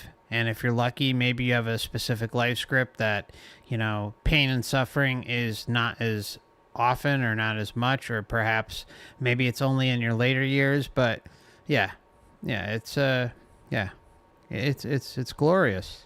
To find a partner, they get married, maybe they have kids, they work at a job, and they work at a job, slaving their life away, you know, while the kids are neglected and just, you know, in front of a screen all day. These, you know, at least currently, you know, and yeah, and then you can barely pay your bills, barely pay your rent, barely get by. Yeah, it's wonderful.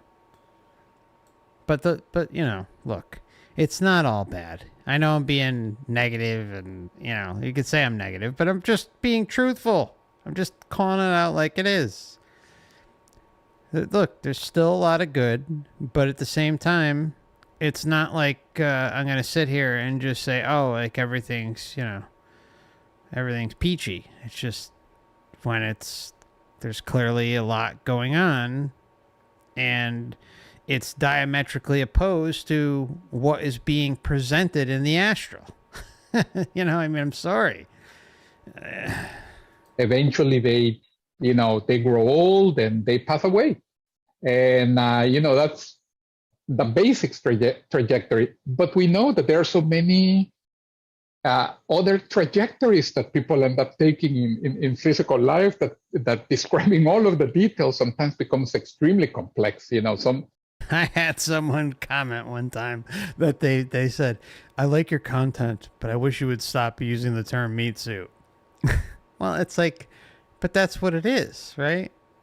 I mean, you know, no offense to them, but I found the comment kind of funny. I mean, but that's what it is, right? This isn't our true state. It's a temporary state, and it is a meat suit. I mean, it's not like you're lying.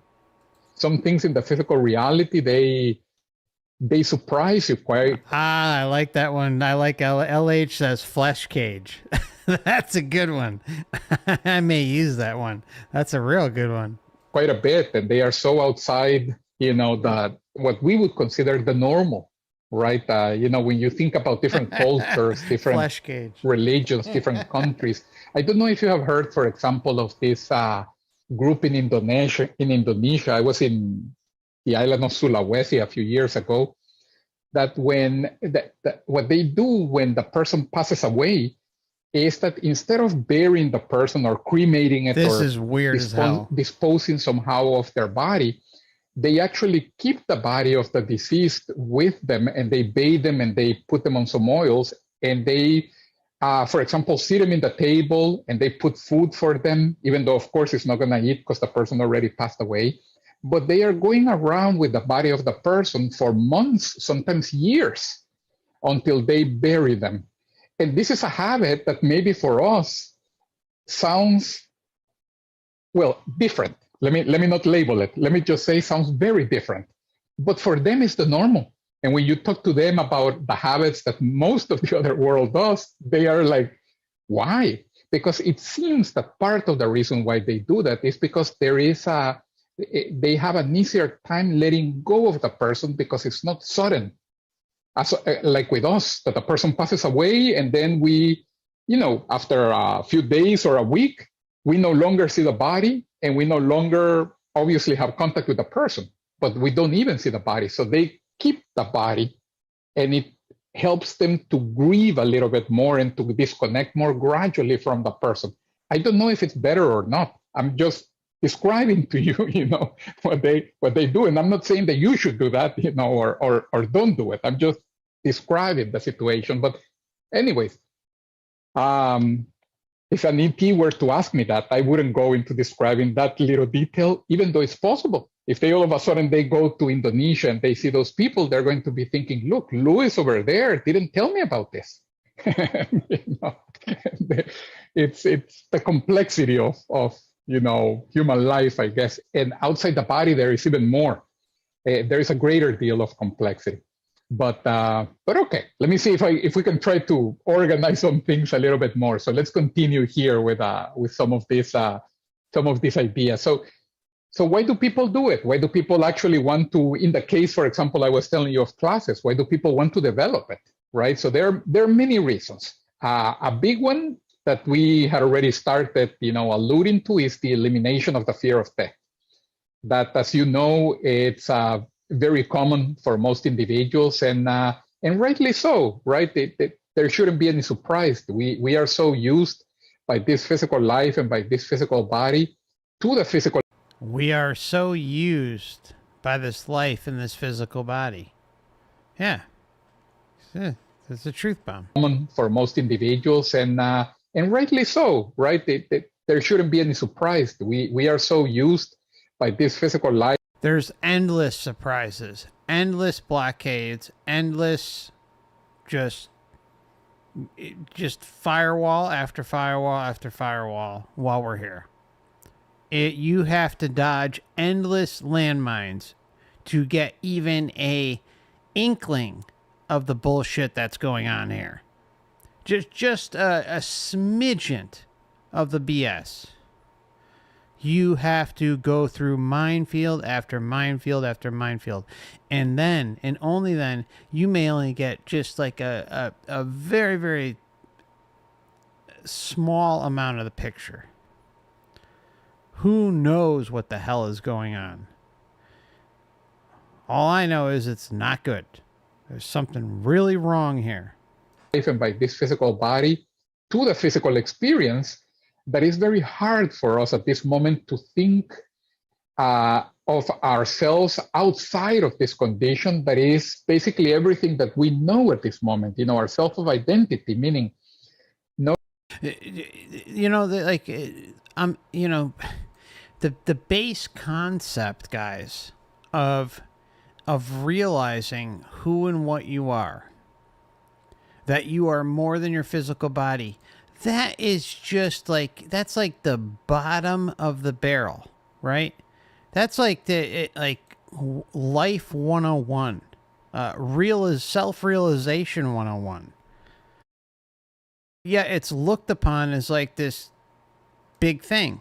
But the only reason it's looked at that way is because of the conditioning that's been thrusted upon us since birth.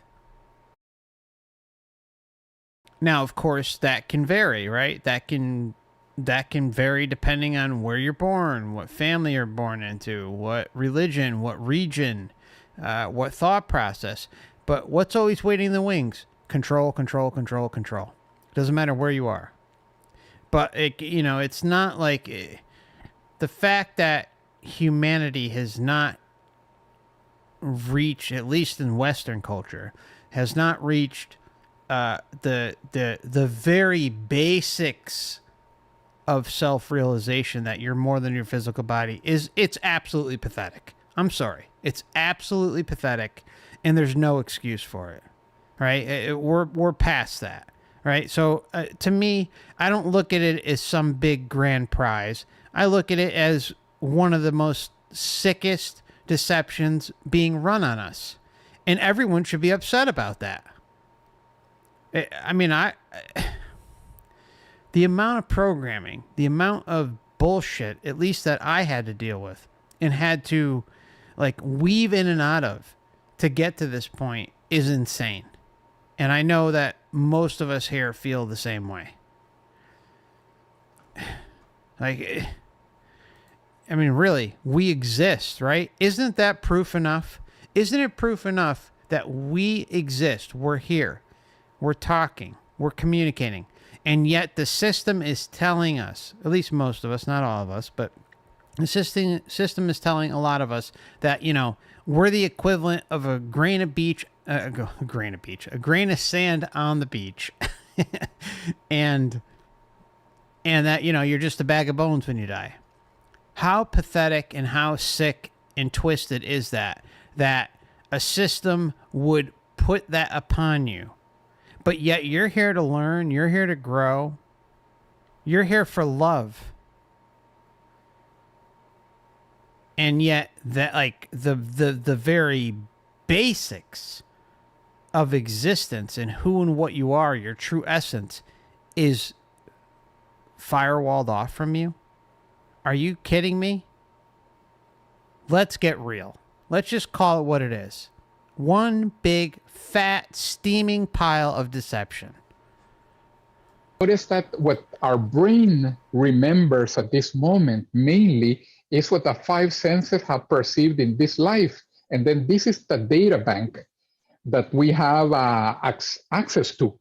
But the moment that you disconnect from the body, you certainly have access to your physical data bank, to that, to this laptop. This is like a portable computer with a hard disk that goes around perceiving things and recording things. Exactly. Great. It is. But it's a horrible computer. It is a perception stealing, and again, it's a governor.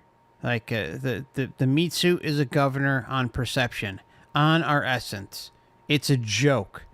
It is the lowest form of existence that you can imagine. Because once you leave the body, like he has, right? I mean, like a number of us has. Once you leave the body and realize that you're more than this, and you come back, it's like insane how profound it is. There's no words, right? I mean, like the difference is night and day. Not to use earthly terms, but it's night and day. The user is not the laptop. It's not the equipment. Us, the one that is clicking and moving the mouse, we can move away from the laptop and from the hard disk, and we can have experiences outside of the laptop, right? So, but for the laptop, it's hard to think about reality outside of the laptop.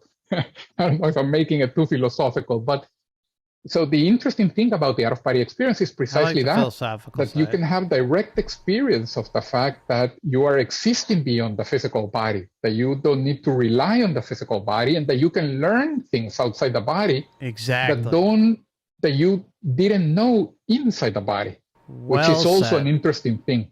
And of course, you can find individuals that already passed away, acquaintances, relatives that already passed away outside the body and interact with them. And that helps you, for overcoming the fear of death. So that is a big thing. It does. Now, It does help overcome the fear of death. He's 100% right. There's a lot of great stuff that he says. Like, it really, like, he, I'm not crapping on him at all. Like, I think, he's done a lot of great work. He's done a lot of great, he breaks it down very well and rattles people's cages. And that's exactly what needs to be happening. I just, it's just the extension of, purpose. That's where I take issue with almost anybody. I mean, because we're constantly being propagandized here and from the astral. And enough is enough. That doesn't mean that there's not many, many, many valid points brought up in this lecture, because there's plenty.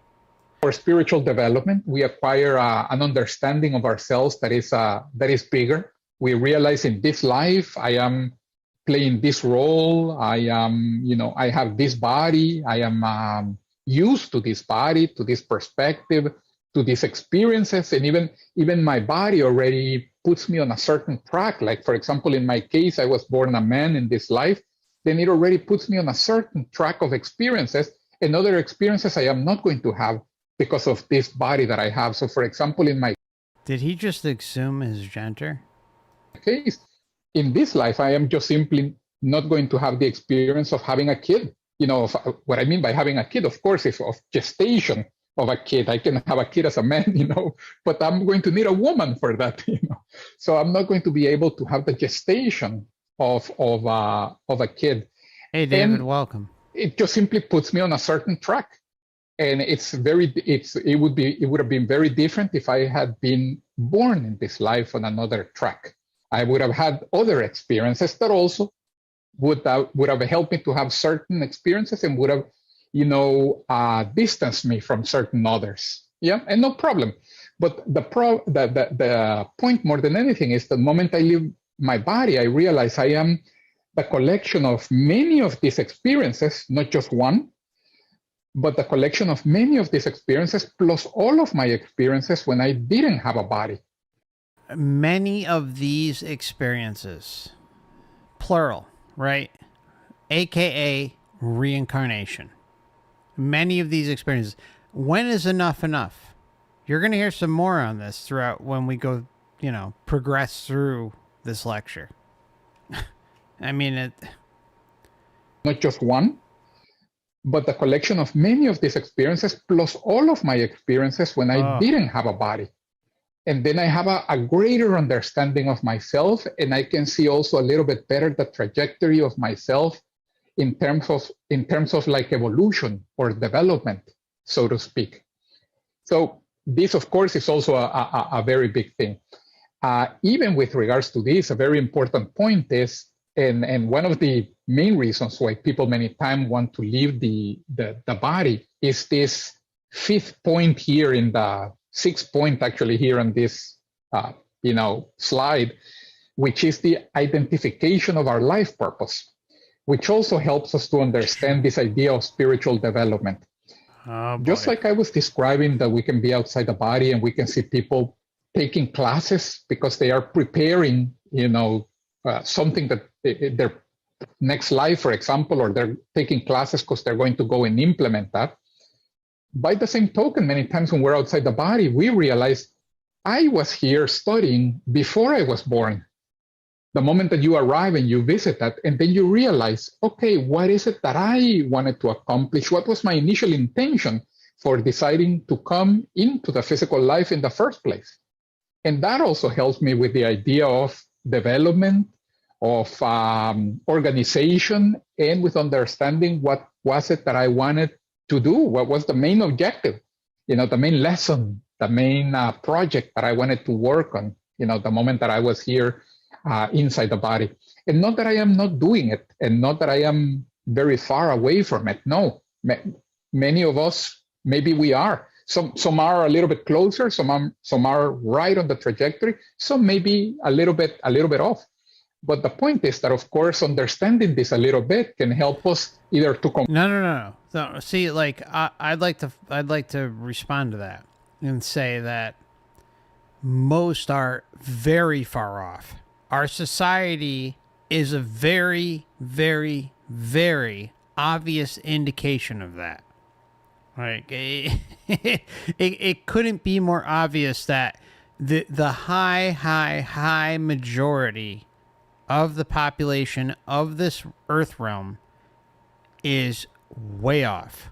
Not even close. All right, Christ, we have to. I'm not even gonna get into it. I'm not even gonna go there because I know it just will, put the firing lines right up to my channel. So I'll just leave it there. There's so many things you can say about the insanity that's going on today.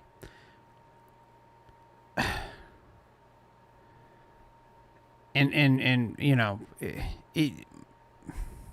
anyways, what's the point? some are right on the trajectory, some maybe all know a little what's bit off.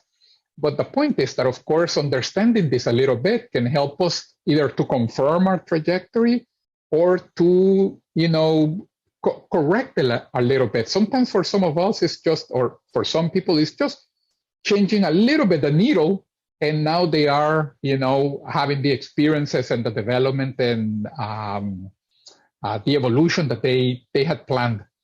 For others, they don't really need to correct anything. They are right on track. Others, yes, sometimes they might have taken a slight detour, and it's good to, understand it so as to return.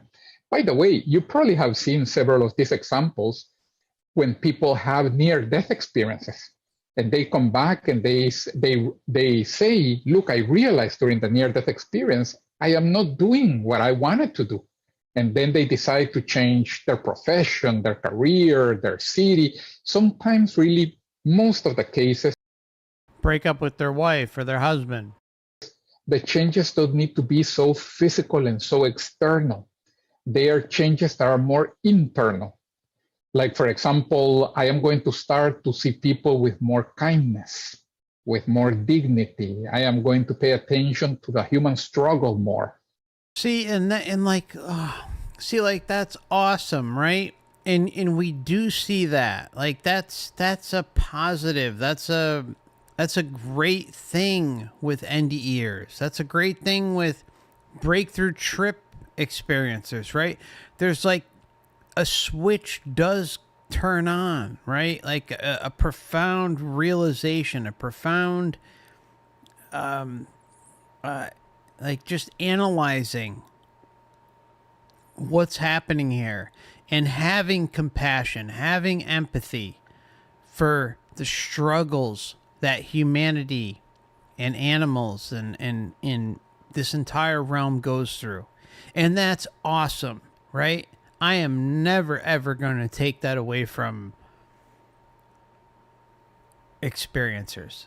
Never. I think it's awesome, right? And they can do a lot of good. I mean, there was an experiencer that I talked to, and I tried to get him on the channel. I tried and tried and tried. He would not come on. But I know when he had his NDE, this guy was a multimillionaire, right? And he lived in the Midwest. And when he came back, he was totally changed. He took a ton of his money, opened up multiple homeless shelters, food banks, did incredible stuff, right? I mean, I'm talking like exactly what you would hope would happen, right? Like putting actions and words into effect in finances because he had the means to do it. And he even admitted over and over and over again that he did a lot of shady, horrible things to get that money. And he was trying to make good on it. And he did a lot of good. He did.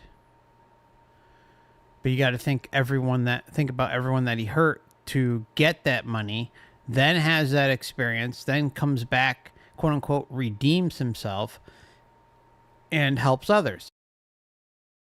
Again, I'm not gonna at all judge him for how he reacted. I was trying, I'm not joking, for over a year, maybe a couple years, to try and get him on to promote what he was doing. He didn't want to talk about it, but all of what he was doing is 100% verified. Like he was absolutely helping others. And see, like, that kind of change is like exactly what humanity needs. But of course he was, swept up in the God source creator thing and yada yada yada. I don't know, it's been a few years since I spoke to him, but I don't know. It's just like, that's someone who came back and did incredible things to help others. And that's what we need. We need that on a mass scale. We need humanity to really wake the hell up and realize what's going on, and to look out for one another.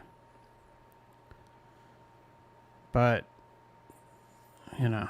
society's too far gone. It really is. There's only so much you can do, so much you can say, and you can't rattle someone's cage unless they want their cage to be rattled.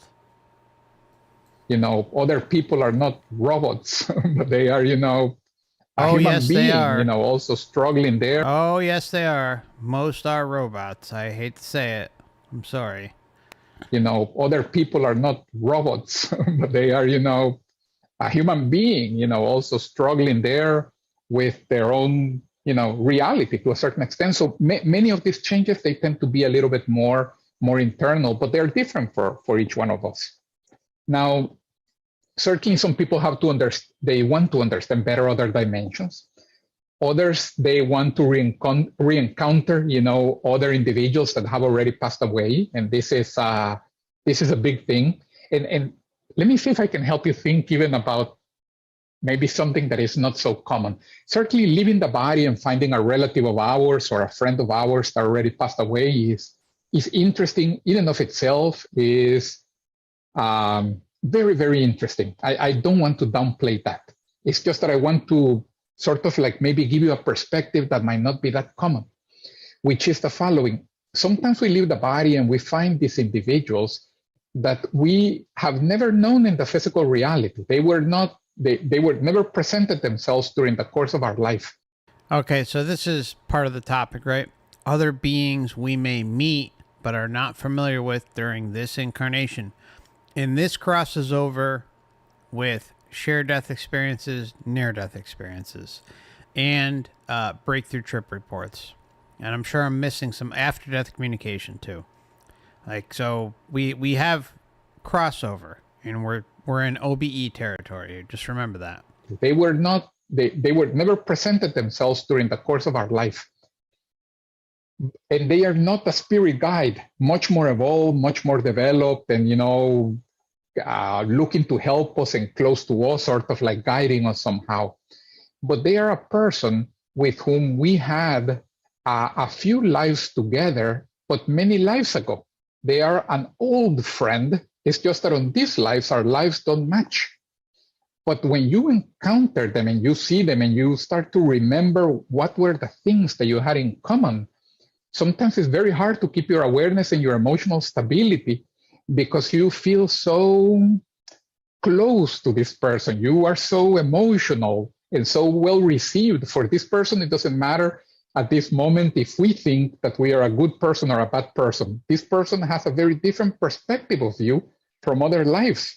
And sometimes by these other experiences, I don't mean to say that in that other life, we were a scientist, we were, I don't know, somebody important in society. We were Isaac Newton, or I don't know, I'm trying to think here of a name of somebody very important, Charles Darwin. I don't know, somebody who made a big change in the way people think. No, Sometimes we were just simply two brothers in, I don't know, in old France, in Canada. We were Eskimos there, and we were two brothers who struggled for 20 years with finding food.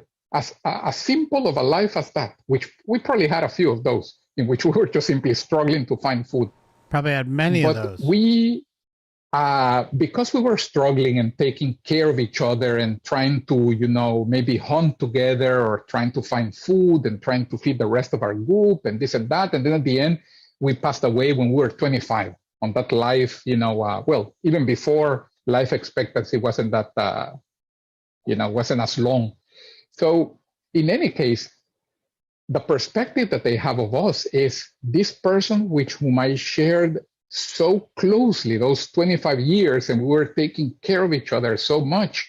And at this moment, notice how this is an example of something that is not in our data bank. It's not in our memory. But when we find them outside the body and we recognize each other, the emotion of that is so strong that sometimes it's very hard for us to keep our stability and for the projection, for the out-of-body experience not to end and for you to come back to your body. And that's exactly what happens in NDEs. In NDEs, how often do we hear? You know, it's like, I know that being from somewhere. You know, and it has nothing to do with the incarnation that they're currently in or just came from, but they knew that individual, that entity or entities. But there's like, for some reason, this specific incarnation, they didn't reincarnate together. So really, it's like this strong inner knowing, this strong connection. And you know what? These are the beings or the deception, the holographic deception. I don't know which one it is. I'd personally suspect it to be on some sort of matrix holographic energy signature connection that is transmitted to the experiencer to make it feel legitimate. Think about the amount of cases we've gone over where they enter like a stadium or an arena or a soccer field or whatever, and like and the experiencer is at the center of attention and the entire place is clapping. Yeah, you did great. That is ego boosting love bomb 101, to keep the individual believing in the illusion. Now, is everyone in attendance legitimate? I doubt it. The fact that these grand spectacles even occur is extremely suspect. And if, you know, we want to live in fantasy world and just believe that everything is as advertised, fine. But I'm not buying it. Sometimes we come back to the body because we become so emotional. But for that person, we are so valuable, so well received, such a good old friend. And this, by the way, also probably helps you. Yeah, well received, a good old friend, exactly what the Matrix would do. Suck right up to you until you just like, oh, yes. Oh, I recognize this. I'm familiar with this. All right, let's keep going. Keep giving me all this attention. Such a good old friend. And this, by the way, also probably helps you to understand why sometimes when people have near-death experiences, some of them, they describe how they arrive at a place where it seems that everybody's welcoming you, because you are there not meeting two, three, or four of these individuals, but you are meeting sometimes 10, and they all have such a different perspective of you, and we maybe are are focused on our struggle in this physical life, and that I didn't do so well, and that was very difficult, and here I probably didn't speak to that person the right way or the way I wanted to. And this is what is consuming us in our mind. But the moment that we leave our body, we realize for them, that is not as important. They have such a larger perspective of who we are as an individual, and they know that we are struggling here, and they appreciate us so much that the emotion is through the roof. It's just simply hard to keep a lid on that. So you mean it's hard to keep a lid on it because it's so overwhelming, euphoric, a love bomb, or deceptive, to the point where it just overwhelms our senses because we still have a connection to this matrix in that moment. The reason why those people describe that on near-death experiences is because of this effect. We are re-encountering older friends and people who knew us that just simply in this life we don't know. So that's an idea of that's also a new idea to think about. Not all of our best friends and all of our closest relatives are from this life. Some are, yes. But many of our more dear friends are actually from other lives that we didn't match in this life. And it's nice, it's interesting to re-encounter them, yeah? Now, some people certainly, they want to help others while we are outside the body. Yes, while we are outside the body, we spoke a little bit about that. Now, encountering evolved beings, I know we spoke a little bit about this, the spirit guides, these are interesting experiences. Also, the increase of just simply our psychic abilities, our paranormal abilities. Many people, as they develop, for example, their out-of-body experiences, or as they start to have these experiences, they start also during their physical life to have, for example, a little more intuition, a little bit more clairaudience, a little bit more clairvoyance. And this effect also happens with people who have near-death experiences, which after this one experience, they come back and they realize that they have a little more intuition or a little bit more of another phenomena, for example, yeah? And then obviously also understanding this like universal ethics or cosmic ethics. There are many ways of seeing examples of this, even in the case of when we encounter our spirit guides and we start to think about them and sort of like, I don't know if the right expression is to say we analyze them, but we are trying to understand them a little bit better. For example, we start to think, why do they help me? What is it in them that makes them help us? And then we start to see the behavior. Or why don't they make themselves more known and help the collective? You have to be super perceptive, have an experience, open up, and then, even then, it can be translated or perceived as some sort of wacky religious experience because of how flawed humanity's perception is, or how deep the programming goes. So really, it's such a small percentage of the population. In them that makes them help us.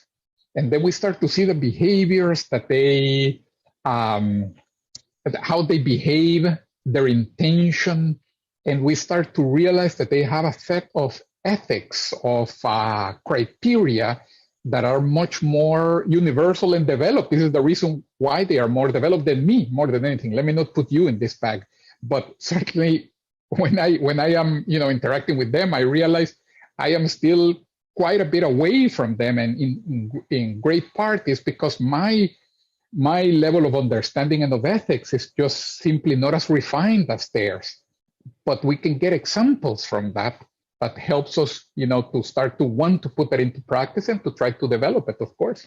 So for some individuals, that is also a very big benefit, I should say. Now, okay. Now, some of the things, of course, are in my book. I sometimes like very much these direct interactions because we get to ask questions and go into more detail into a certain things. But let me talk here a little bit more about some of the most practical things, even because you probably might have felt some of these sensations. So this is just simply one of the pages of my book. I don't remember, 90, 95, something, where this is the result of a survey that was done on what are the more common sensations that people describe when they have out-of-body experiences. So it wouldn't surprise me, some of you have felt some of this. So the most common sensation is the falling sensation. So when you are lying in bed, half asleep, and you feel that you are falling.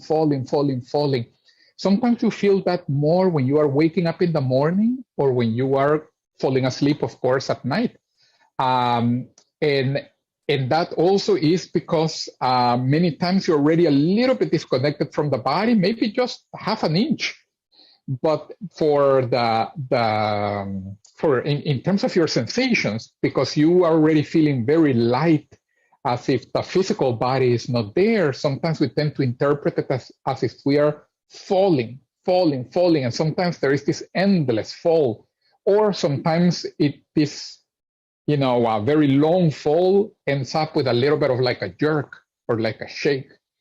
So you can see here, or maybe you cannot see it that well. I think I need to go get some new glasses, but about 63% of the population, usually describe, that sensation. Now, the floating sensation, about 55. There are several others. One that I wanted to talk about is the fifth one here that has this medical term, catalepsy, that the most common, more layman's term expression is the sleep paralysis, which I was already alluding to. So the sleep paralysis, as you can see here, more or less 52% of the population describes it. And I think that always pointing this out is interesting because sometimes when it happens, if it has happened to us, when it happens to us, it normally happens in the middle of the night, and we cannot move our physical body. We feel that something has gone terribly wrong. We get a little bit into a panic, and then after maybe 10 or 15 seconds of what we think is struggling, eventually we are able to sort of like move our body and wake up, and we are able to breathe, and now we realize, okay, I'm back. And usually for most people, that is not a pleasant experience, even because it is something that surprises them. It comes out of the blue, and sometimes we have felt it once every 20 years. It doesn't really happen that often. And really what is happening there during the catalepsy is that when we sleep, we have the tendency as the physical body relaxes to disconnect from the physical body and to spend most of the night floating above the physical body, maybe about an inch or two away from our physical body. And by the way, if you have an out-of-body experience, for example, tonight, and you leave the body and you see somebody else who is sleeping close to you, your partner, your grandson sleeping in another room, the dog sleeping in the hallway, you're going to see that the astral body of the other person has disconnected from their physical body and is floating above their own physical body, maybe about an inch or two away from their physical body. So we all basically disconnect the entire night while we sleep, and then we come back in the morning. I sometimes tell this story of how when I was also a teenager, 18 or so, we would go to the beach for like a week. And my extended family would go. Actually, it was a lot of fun way back then. My cousins, my uncles, everybody. And the house was relatively small. So there was a bedroom with bunk beds, and we had three bunk beds in that bedroom. And maybe like 8 of us, the male cousins, we would sleep in that room. The female cousins were sleeping somewhere else, and the parents, they were sleeping in hammocks or in the cars. I honestly don't even know what the parents were doing. Honestly, I was in the room of the cousins, and we would play Monopoly until 2 a.m. and then everybody would crash and sleep. My point with all of this, going back to out-of-body experiences beyond this, is that because there were so many people sleeping in that room, on a couple of opportunities, I had OBEs during that week, and I could see my cousins sleeping. And then I would see them floating above their physical body. And I remember one time specifically with this cousin that I noticed that he started to move back into his body. And I thought, oh, he's going to wake up. And he went into his body. And the moment that he went in, he rolled in the bed, like to shift positions, which is something that all of us, we do in the middle of the night. And then maybe like 30 seconds afterwards, he had disconnected again, from his physical body. And he was floating again, above his physical body. And I realized, oh, how many times I have done this, in the middle of the night, of course, basically every night a few times. But most of the night, it seems that we are floating above our physical body. So in the case of the catalepsy or the sleep paralysis, what has happened is that in the morning, we start to return slowly and we reconnect and we regain our awareness and we wake up. But in this specific opportunity, we just simply recover. Yeah, waking up in the morning is like the scene in The Godfather where the horse's head is in the bed. I swear to God, it's like, oh shit, another day. That in the morning, we start to return slowly and we reconnect and we regain our awareness and we wake up. But in this specific opportunity, we just simply recovered the awareness before the two bodies reconnected.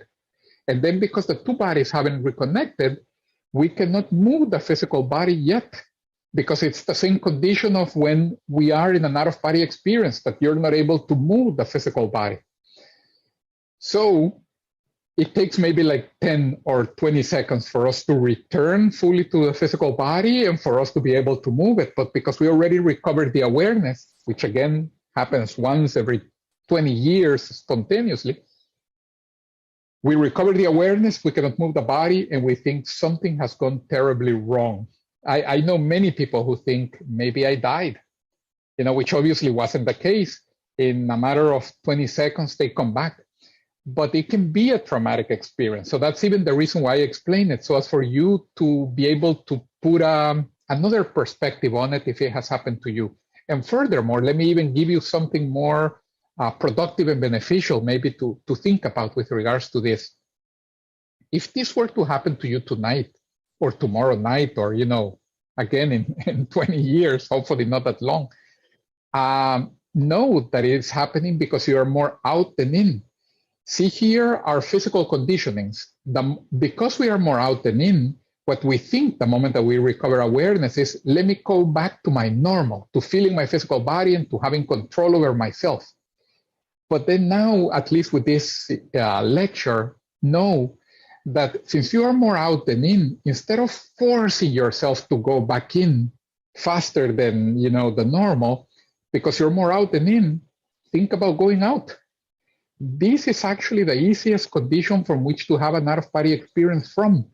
But what is required is first a little bit of information, and then for us to shift our perspective, our objective. Instead of forcing ourselves to come in, which is what our physical conditionings are telling us to do, at that moment, think about, for example, rolling outside the body, with your astral body. And you're going to see that you're going to end up in an out-of-body experience. This is one of the easiest conditions to have an OBE from, because he's right. He's right. When I learned this technique, if you're in sleep paralysis or kind of in that in-between phase, like imagining, or not even imagining, using your intention to roll outside the body is a really awesome way to do it. I mean, it works, at least for me. But I mean, like, as he's saying, it works for others. So seriously, take note of what he's saying here. It is helpful. I like Debbie's comment. Debbie says, it's like bumping into a fellow actor from the actor or actress from a drama group we both belong to. That's a really good one. I like that, Debbie. Yeah, exactly. Are telling us to do, At that moment, think about, for example, rolling outside the body, with your astral body. And you're going to see that you're going to end up in an out-of-body experience. This is one of the easiest conditions to have an OBE from, because really we are already more out than in. Yeah, so I'm saying this for you to have something even more beneficial, productive, that can give you another out-of-body experience. Yeah, I know that this is not the most common sensation, but in any case, if it happens to you, take advantage of it. Okay. Sometimes, by the way, just because you were in a lecture on out-of-body experience, the person at night still has the ideas of out-of-body experience, and then it ends up motivating them, even sort of like a semi-consciously into an out-of-body experience or into one of the sensations. So that's why I'm mentioning it. If it happens to you, try to roll outside the body, and then you end up taking advantage of, that opportunity. But you see here how usually our normal physical conditionings are such that we want to go back to our body, to what we know, what our data bank knows, right? Naturally, we are much more than this. Now, there are many others, of course, the sinking feeling, this going past the torpidity, the next one here, the intracranial sounds. These are the sounds that I was mentioning, that sometimes when we are disconnecting from the body, you start to hear these loud sounds around your head, sometimes like a static, like a shh. Yeah, it's horrible. Sometimes some people describe it as if they had a lot of birds flapping their wings next to them, like a flap, flap, flap, flap, flap, flap, flap. But this can be very loud. And it's just simply showing that we are disconnecting from the body at that moment. Yeah. And obviously many others. We feel like electricity flowing through our body. Turn. You feel like a heaviness. Sometimes you feel very light. Sometimes you literally feel like your arm or a part of your body is disconnecting and moving. And you end up even feeling that you have two arms, or three in this case, right? One on the left, one on the right, the two physical ones, but then the one that is disconnected. And you can also move this one, while the two physical ones, for example, are still, and you're feeling them against your physical body, for example. So there are a number there of sensations that you can feel as you're having them, whether spontaneously or you're having them because you're trying to produce them, right? Let me actually stop over here and ask again if there are any questions so far. Or as 22 says in the movie, the Disney Pixar movie Soul, I could feel myself feeling myself right now. I think that encapsulates it very well. With these two slides that we have seen, the benefits and the sensations. How are we doing? Cheryl has a question. Go for it, Cheryl. Okay, Coach, here's the deal. I get to the point where I'm having the vibratory state, I'm having the catalepsy, and the intercranial sounds. And I can almost, without exception, I can get all the way to that place. But it feels like I get all the way to the door and I can't get through. And I don't have any idea how to push myself through to the other side. I'm so frustrated because I can get all the way there. I can experience all those things, but I can't go the rest of the way. I feel your pain. And obviously, I don't know specifically what is the technique that gets you there, because one thing are the energy work, and then there usually we switch after having worked with bioenergies a little bit or with vital energies a little bit into a technique that can be, based on breathing, based on imagination, based on different things. So normally what takes us through the door, I guess, to use or on the other side of the room, to use your analogy, is the technique that we were trying. As we keep on repeating that technique, keep on repeating it until it takes you to the other side. Even though it seems that we are on the threshold, try at that moment not to break the technique, not to push. I know sometimes at that moment we think, okay, here I go, and we start, sort of tensing and wanting to push out. the ideal is to just simply keep on repeating the technique or the mechanism that had taken us all the way to the door. Continue doing it until you are completely out. Keep your cool, keep concentrated until you are through the threshold. Yes, don't push. You see what type of bullshit we got to deal with? Yeah, exactly. As Maria says, break on through to the other side. Little Jim Morrison up in here. Agent Jim Morrison. And his father, responsible for the Gulf of Tonkin. But yeah, break on through to the other side. Just keep trying. All right, that's very helpful. Thank you. All right, good. It really wasn't. Maru and then Natalie. It's good advice, but... Okay. My question is, do you have any report that when people are coming out, they get an extra help from the other side? And my second question is, how can I make the OBE last longer? Okay. That's a great first question. Yes, they definitely get help from the other side. This is a little bit what I was mentioning in your prior question, that maybe your spirit guide is already there, throughout the entire process. Sometimes we don't feel them because they are so smooth, or because we are sort of like used to them. They are so soft. So the process with them sometimes is so smooth, really, that it doesn't feel like there was a change in anything. But on other opportunities, I have heard of people, this hasn't specifically happened to me, but some people that for some people that I know is very common, and for others it happens every so often, that they actually feel like these soft hands that are grabbing their hands. To me. Yeah, that happened to me. That's why I asked you. I felt the hands pulling me from the top, and one time a hand pushing me from the side all the way. And that helped a lot. That's really cool, actually, because that was like, whoa, yes, I'm out. Yeah, so there you go. Yeah. So then you know that happens. Yeah, that happens. It actually hasn't happened to me. They have never. I have never at least felt specifically like these soft hands that grab you and pull you. But I know it happens to a good portion of people. Sometimes also you don't feel like a grab and a pull, but it's more like this. And again, it's a soft hand, a soft touch. It's not, like the physical hand that has weight and we feel it if somebody puts our hand on top of the other. But you feel like this very soft hand that is placed like on top of your forehead.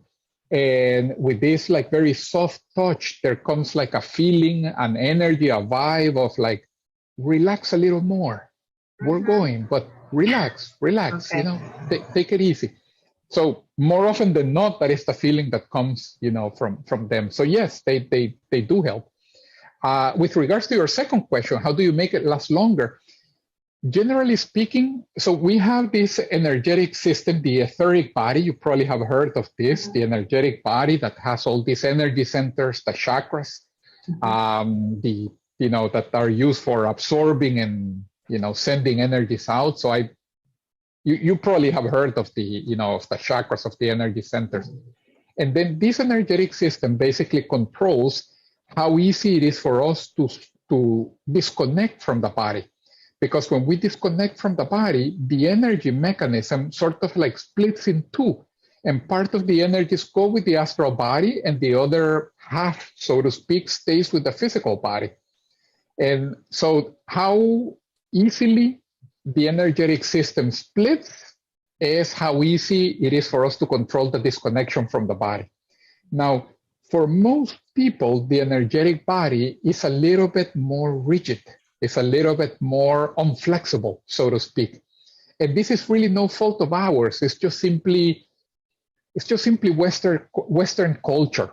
It's really that this is not part of our education. You know how we sometimes hear from our coworkers or from our relatives, boy, I gotta go to the gym and exercise more because I feel, that the 20 pounds from Christmas, Thanksgiving, put in there, whatever last holiday we had, from Memorial Day weekend, are really adding up. So you hear how people are concerned about their physical health, but think about it. How many people do you hear that tell you, look, I should do more energetic exercise to keep my energy body in good shape. Usually we don't hear that much. Not fault of ours. It's just simply that this idea usually is not part of Western culture. It's just we didn't grow up with this, so it's not something that we're concerned about. And because of that, because we haven't exercised it too much directly, the energetic system tends to become a little bit more unflexible. And then we need to do like yoga for the energetic system, like exercises for the energetic system to recover a little bit its natural health, its natural flexibility, so that it can split easier and we can disconnect from the body. In essence, our physical body and all of our, our energy body, our astral body, they were made for us to be able to disconnect. Mm-hmm. It's just that, because of lack of information, again, Western culture, there are advantages to being in a Western culture and disadvantages as well. Made it so that we normally don't think about it. So the best thing to do is to learn energetic exercises, which I think that today probably I won't get to, but during the book, during the classes, one of the better ones is to run the energies up and down, when to try to increase the speed of them so as to arrive at this vibratory condition and flexibilize the energetic body. I don't know if you live close to Cheryl, maybe she can lend you the book. No, because some of the exercises I'm are planning to get your book. It's right in my list. Yeah, if not, online we even have classes and everything. But certainly, if you let me take 2 minutes for this. I think it'll be very, very good and important for all of you. If you go to a room where you are undisturbed, almost like you're going to do a meditation, turn off the phone, everything, right? And then you close your eyes and you try to focus and to feel the energies inside of you, and you start to try to push the energies inside of you from the head all the way down to your feet. Now, it's not so much imagination, but you're going to feel this wave of for example, of warmth that starts to move inside your body all the way down to your feet, or it can be colder, or you can feel it like a light wind that is moving inside your body, or like a magnetic sensation. When they put the clothes that just came out of the dryer close to your arm and the little hairs stand up and you feel this staticky sensation? Sometimes you feel that static sensation that is moving down through your body.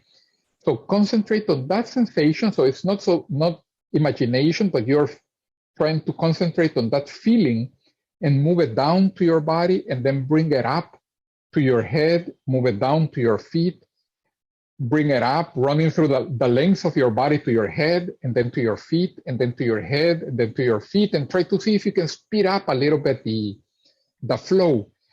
As you become better, and what this means, obviously, is that the 5th time that we're doing something, we're better than the 1st time. And like with anything in life, the 100th time that we're doing something, we're better than the 5th time. All of you that have more life experience than me, you understand the value of experience.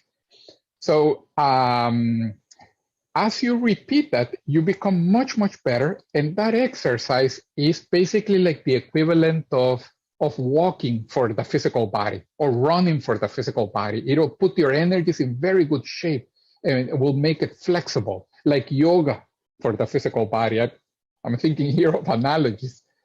So especially once you get to that vibratory condition, that'll flexibilize it. And that will make it so that your experiences will last longer. You will be more stable outside the body. Because what happens when your energies are in better shape is that you tend to leave most of the dense energies, that the energy system doesn't split half and half. It's not like 50% goes with your astral body and 50% stay with your body. But if you are in better energetic shape, you leave 80, 90% in the body and you only go out with like 10. And now you are less physical and more stable. And the experience just lasts longer, generally speaking. Okay. And you also go to higher dimensions. Oh, good. Okay, thank you. It becomes easier. Yeah. Okay. Yeah, perfect. All right, go for it, Natalie. Okay, so I was wondering if you can actually go looking for someone specific who has passed over, and or who's beyond the veil, however you want to say it. Right. And what the best way to do that is. Yes, I mean, are there some ways that are better than others? The more that you're more effective when you're actually look for someone.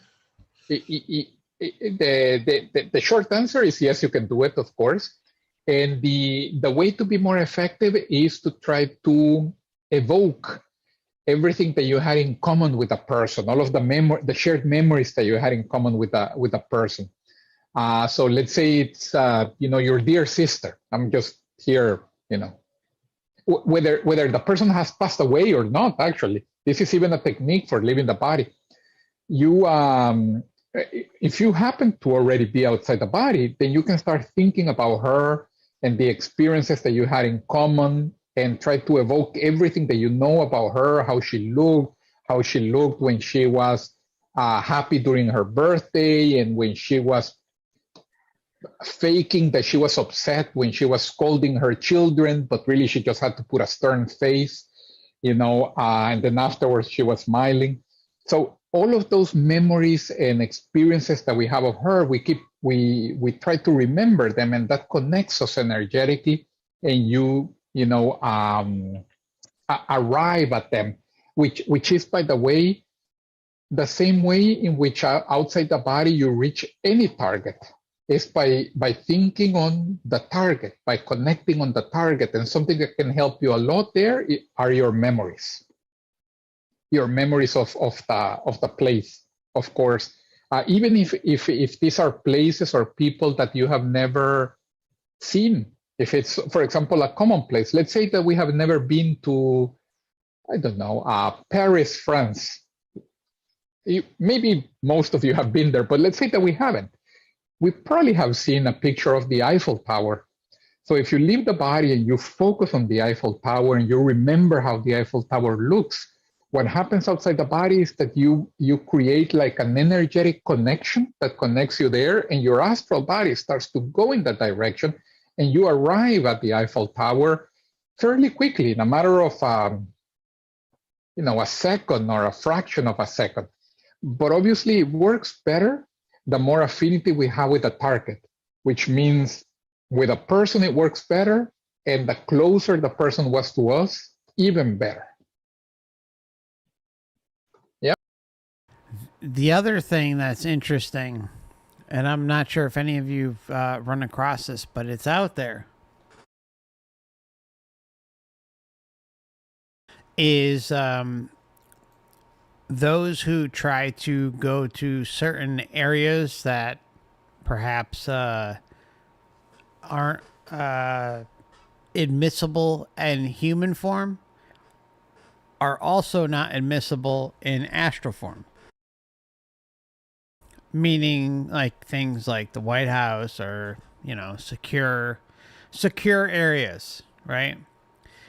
There are, I guess, for lack of better terms, quote unquote, astral fences that prevent us from exploring those areas.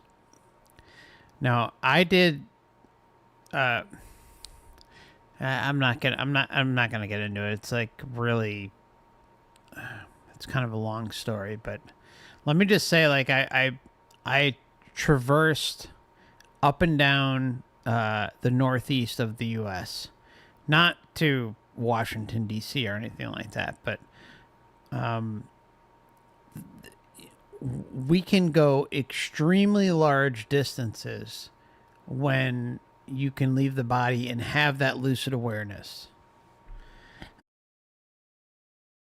I just, I can't speak for something like restricted areas. So anyone who may have attempted stuff like that, feel free to drop your experience in the chat or in the comment section if you're watching the replay, because I'm really interested. But it's something I've heard multiple times. Like multiple times. So I don't think it's BS, and it makes sense, right? It's like they're gonna just allow us to, you know, come flying in there in our astral form and see Trump taking a piss or something. I mean, you know, I mean, or Michael getting changed, you know. Anyways, you get what I'm saying. All right, good.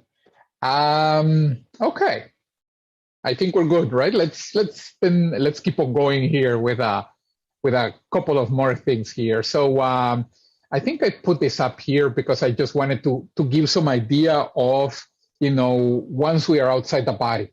One of the first things, of course, is the issue of awareness. Oh, I'm sorry, I meant Big Mike. Big Mike. The moment that we leave our body, we want to try to be clear, aware, conscious in that experience, always as much as possible. And one of the things that can help us quite a bit is precisely this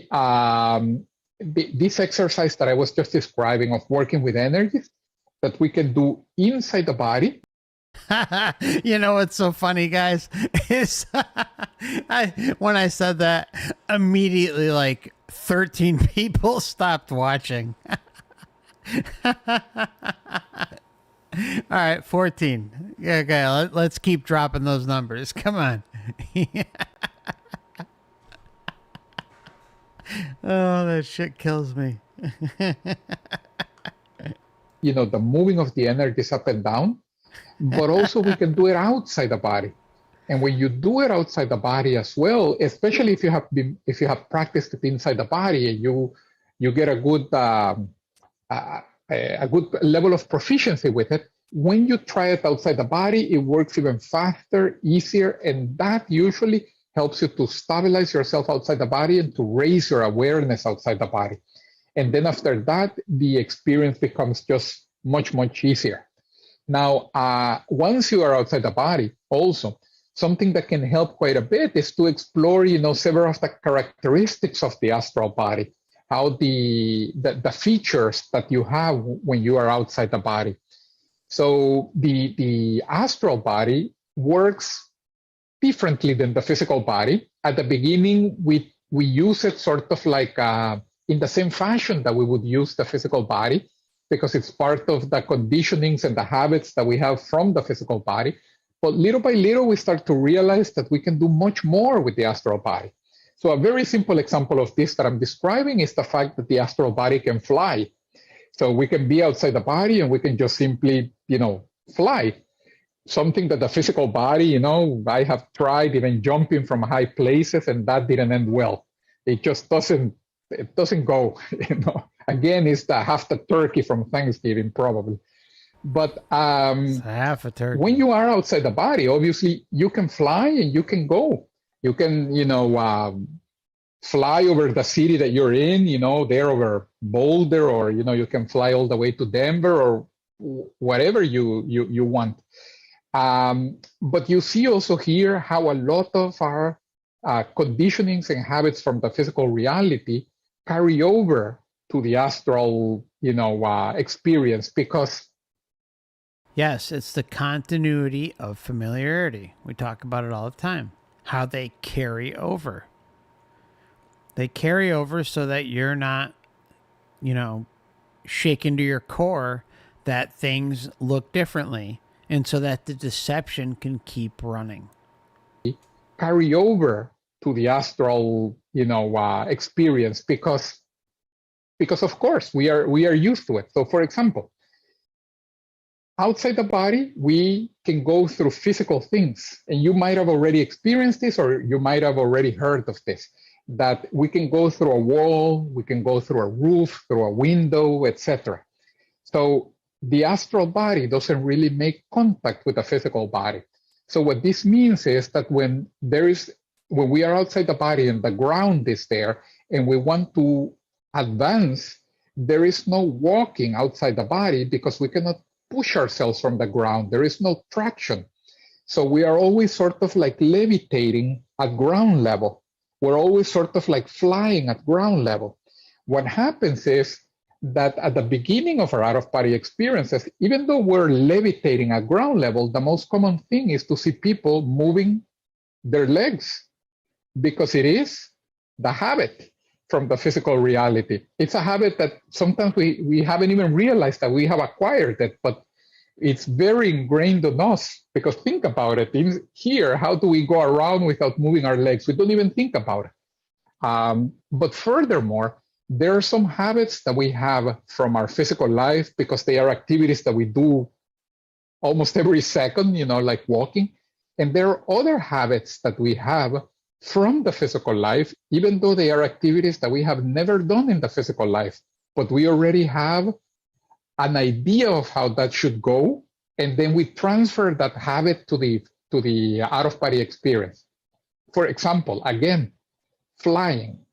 So think about it. Let's say that you have a dear relative of yours who lives in New York City, and tonight you have an out-of-body experience and you want to fly to New York City to see them. As long as it's not Big Mike, I'm all set. So if you are going to fly outside the body, in which position are you going to put your body? What do you think? Yes.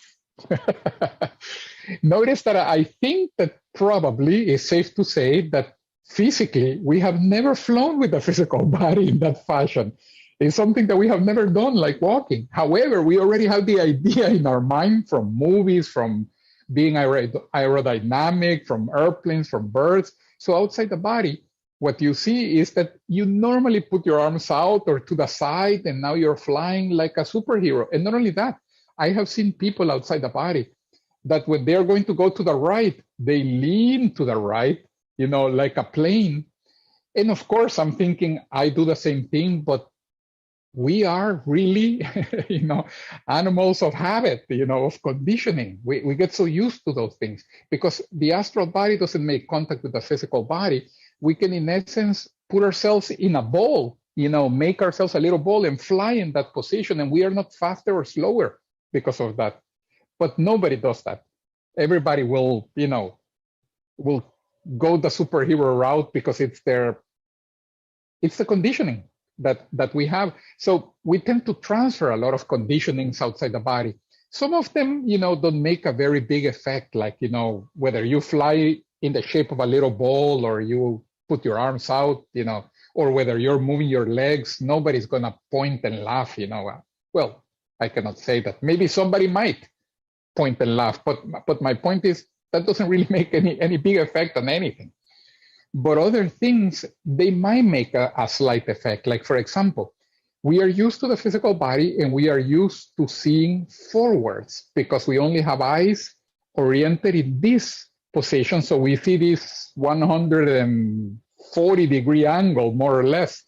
So when we leave the body, we have the tendency to only want to see forwards because it's what we're used to. But on some experiences in which we have more awareness, or if somebody comes and tells us, you don't have to restrict yourself to that.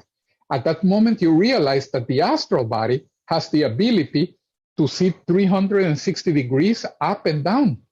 And now you're seeing spherically, as if you were a sphere everywhere. And the astral body has this ability. It's just that more often than not, we don't use it because of a habit. Not aware of it. We've been conditioned out of it. You see that, and then sometimes we miss half of the story. So, so those types of conditionings, little by little, as we have more experiences, we start to, shed them, so to speak. We start to realize, okay, this works differently, and then we start to use more the astral body with more of its features, so to speak. Yeah.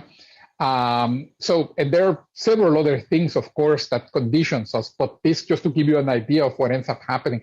Even sometimes, look, the transfer of information from some out-of-body experiences to the physical reality also becomes interesting. What I mean by this is the following.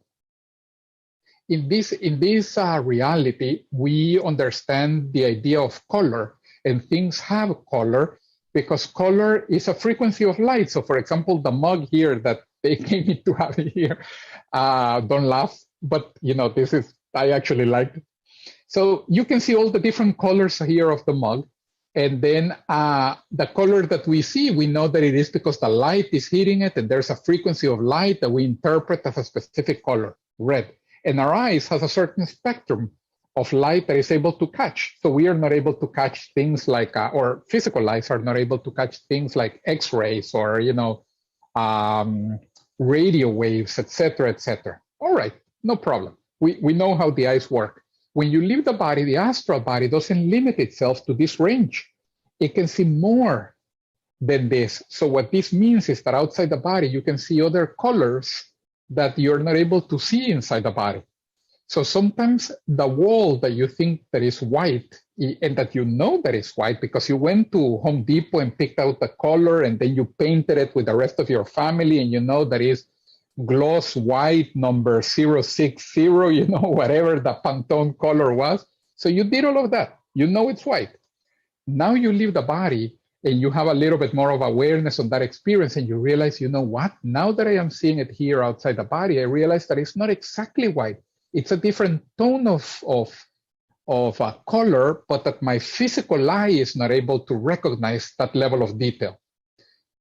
Now, outside the body, you have realized that it's a different color, a color for which there is no name because it doesn't exist in the physical reality. So you outside the body, you say, when I come into the body, I'm going to write in my journal that it's not white, and I'll make up a name just for me to be able to refer to it later. What ends up happening, especially the first time, is that you come back into the body and you write in your journal, it's white, because your body and your brain don't have a way of understanding that memory that the body and the data bank has never seen. So sometimes the first time you write it's white, maybe on another night you leave the body, you are seeing the wall again and you realize it's not white. And oh my God, in my journal, I wrote that it was white. Wow. I was A lot of racism going on here. wasn't even able to transfer the memory from the OBE into the brain. And you are aware of this when you're outside the body. You remember all of this.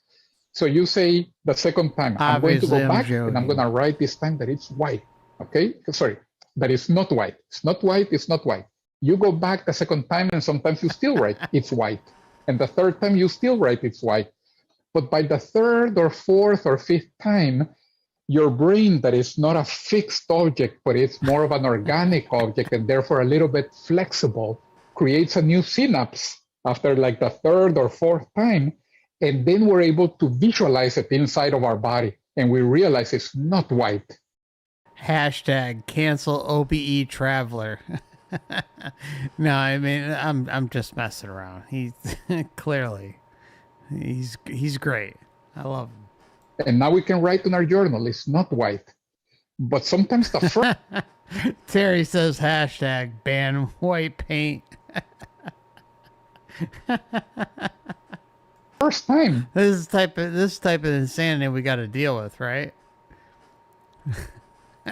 The transfer isn't as easy because our physical body has never experienced that.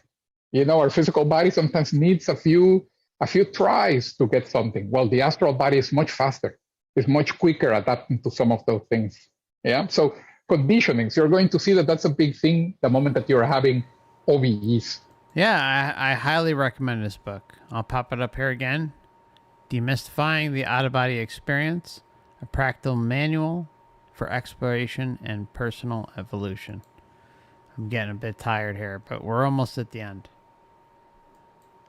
Obviously, we could also talk about, this here for a while, but let me see. Shared experiences are interesting. Of course, I think I was alluding to them a little bit before. Indeed. Yes, I wanted to talk a little bit, of course, about techniques because we were talking about the energy work that you can do, that is important to do and to preface trying to leave the body with this energy work so that it flexibilizes your energetic system. But then normally after maybe 15 minutes or so of having worked with energies, then you switch into trying a technique that is mainly designed for taking you outside the body. So there are many techniques. In my book and in our classes, we probably go through like a half a dozen or a dozen techniques, but obviously there are many more. The first thing that is key is this work with vital energies, with bioenergies. This is really, really key. If the up and down movement is something that we haven't tried, then normally the techniques are going to have much less effect. But if we have tried very well the energy work and the energies are already flexible, then the techniques start to have an effect. Now, once you go into the step of the technique, since they are so many, we have to try to find, first of all, the one that fits better with us, with our personality or with our body, so to speak. And they are technique based on different attributes, like, for example, on control of the physical body, on relaxation, on breathing, on imagination, on being more intellectual and keeping something more mentally in our mind. So there are different techniques. One, for example, let me just describe one that let me see if it's here. Door opening, carbon.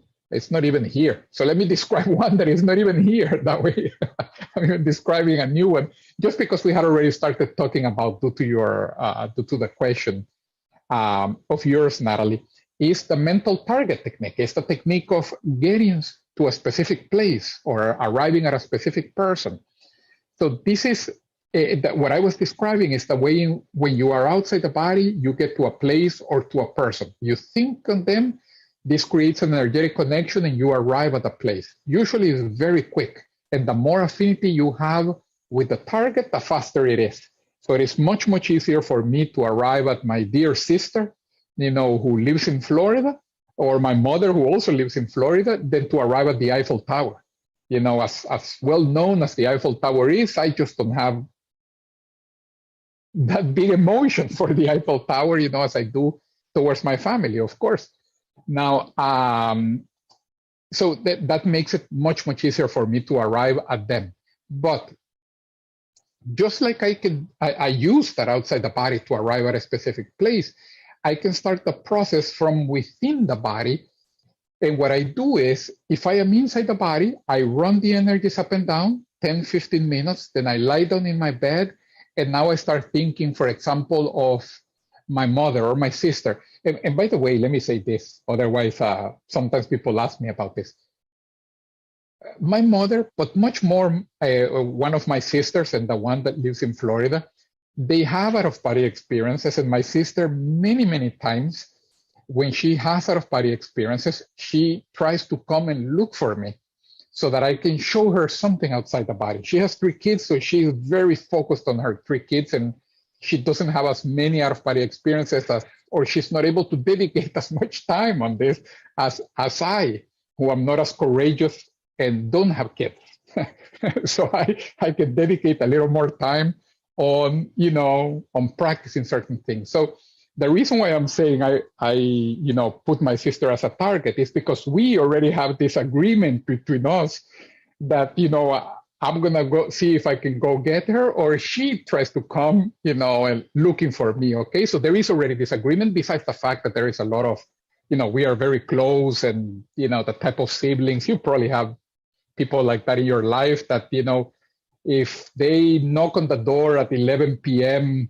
Unannounced, I am going to be surprised, but I'm going to say, hey, of course, come in, where the bed sheets are and the cover, raid the refrigerator, and we'll talk tomorrow. It's my sister. And the same thing if I were to do that with her. Obviously, we don't do it. I, plan things, 3 weeks in advance. But if that happened, there is already that level of proximity and of acceptance, right? So having said all of that, going back to the OBE and the practical part, you work with energies, you lie down, you relax, and now I start thinking about her.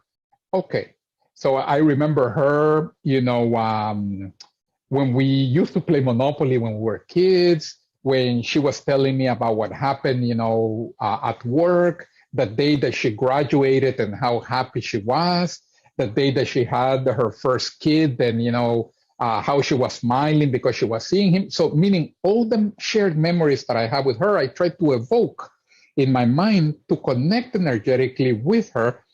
And so that the connection becomes so strong that it helps me to overcome the initial resistance of disconnecting from the body. And then I end up, in the place of the target, in the place where I want to go. So this technique of the mental target is a good technique also for having out-of-body experiences.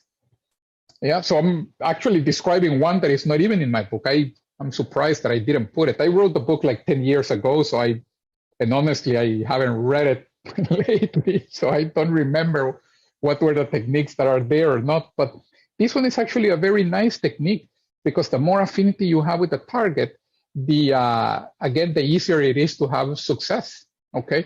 Another good thing, if you have, for example, let's say that you lived in a house with your mother, or the house that you grew up in for some reason is still in your family, one of your relatives still owns it. You can lie down in your bed now, wherever you happen to live in another city many miles away, and you can start to think about that house that you know very well, and you remember your bedroom where you used to sleep, and you can feel that you are in your bedroom, and you remember that this door leads to the bathroom, and the closet door where you had your clothes was here, and everything you. This is great advice. In kind of early out of body experience work advice, it's awesome. What he says is something that I did. I went outside the body. This was a number of years ago, and I was transported back to my early childhood, and everything looked identical except this one area that I was visualizing and looking down upon those experiences as a child.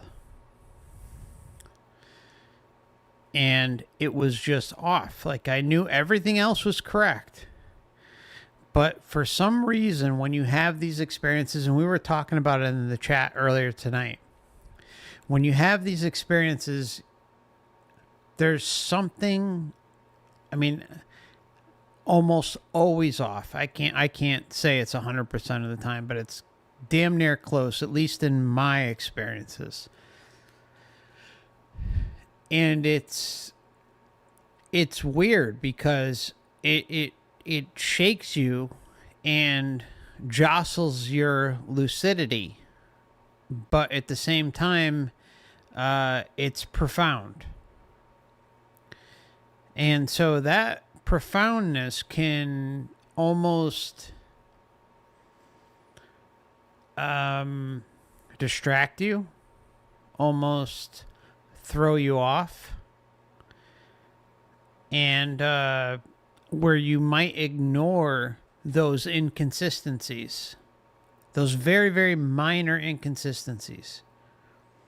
So I just wanted to throw that out there. I don't know if any of you've experienced that, and if you have, please leave a comment in the comment section after the stream. Let me know if that's something you experience. Everything, it's amazing because everything can be so damn close, so correct, but there's just this one little area, this one little segment that is off and noticeable. But at the same time, everything can kind of encompass you and bring that nostalgia back and take over the show. It's really weird shit. You try to evoke the feeling of being in the bedroom where you grew up in. And because you have so many memories with that place, that also makes it very easier for you to have success and end up over there in an out-of-body experience, of course. So this is the mental target technique. But the idea is, first you work with the vital energies, with the chi, the prana in your body with the bioenergies, and then you switch to a technique that helps you to disconnect from the body.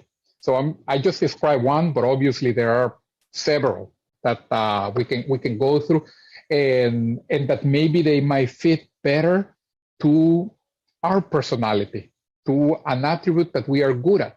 For example, some people sometimes they say, I am not that good at imagination. Then I probably wouldn't start with the techniques of imagination. I would start with another one. Yeah, so an attribute, a characteristic of yours that you are, maybe a little bit better at. Yeah. Okay. All right. Questions first of all about this. Actually, we might be close to our time, but let's. I don't think we have too much more to go. We even already spoke about the near-death experience.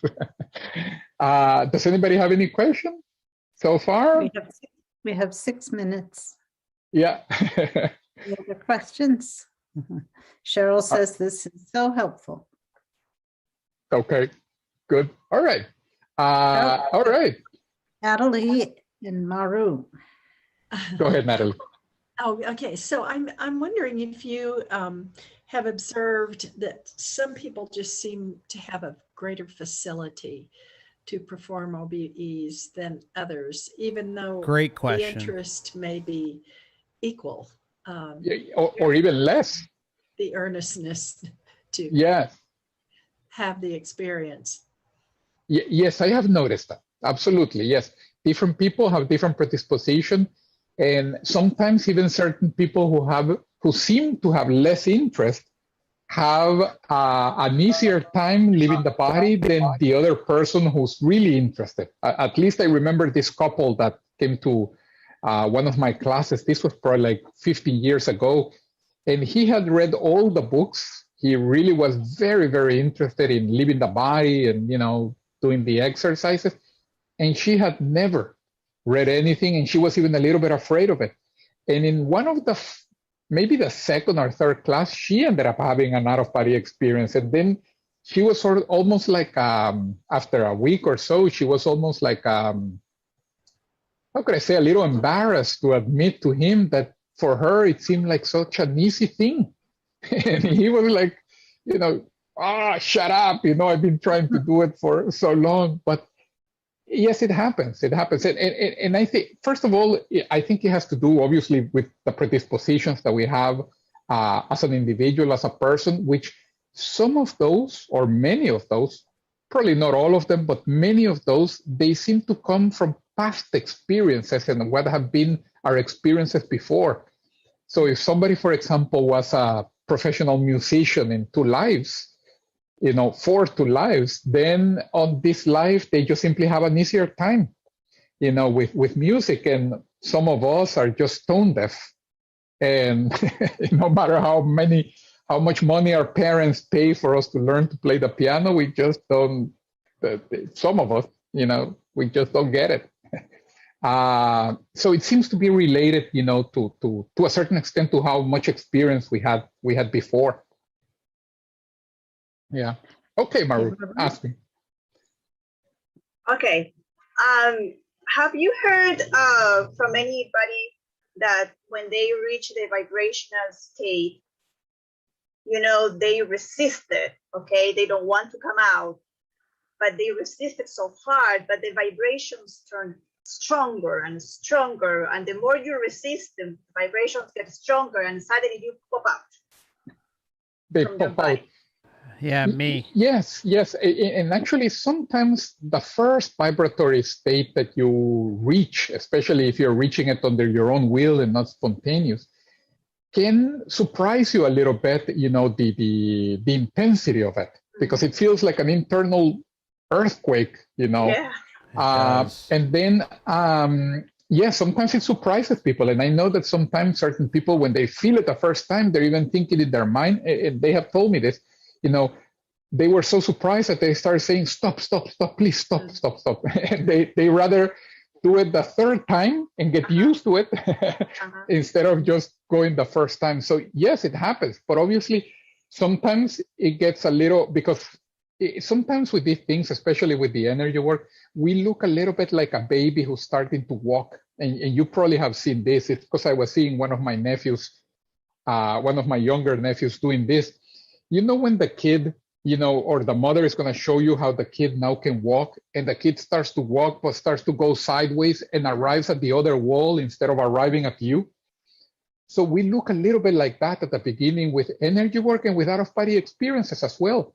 You know, that the first time we sort of are handling it, but not fully. And then we come out and we are sort of like flying a little like as if we were drunk, but we are not really drunk. It's just simply we are still handling the experience. So yes, that happens sometimes with the energies, that you're trying to stop it, but they end up becoming stronger, and then you end up disconnecting from the body. That helps to get out of the body when you resist it, because that happened to me. What happened is one night, and I don't know if this is normal, I had several spontaneous OBEs in a 2-hour frame. Okay. And I got scared after the third one, because I said, well, is it normal to have one after the other? So I woke up, I was aware, and I wanted to continue sleeping. So I went to sleep, and the vibrations started. And I was so aware that I was like, oh, here we go again. So the third one, I was like, okay, is this normal? So I resisted, okay? I said, no, I don't want to, not because something wrong was happening to me, it's because I was not sure if that was okay. But then I resisted so much that I just came out, and I said, okay, I will go. And then I came back, and again it happened for 5 times. And then I just decided to wake up. It was like a Saturday. That's what I was okay staying in the bed, right? Right. It happened early in the morning. So my question to you is, it is normal to have that specific situation where I have? I wouldn't say it's the most common thing, but it certainly happens. Okay. It certainly happens, and that's exactly.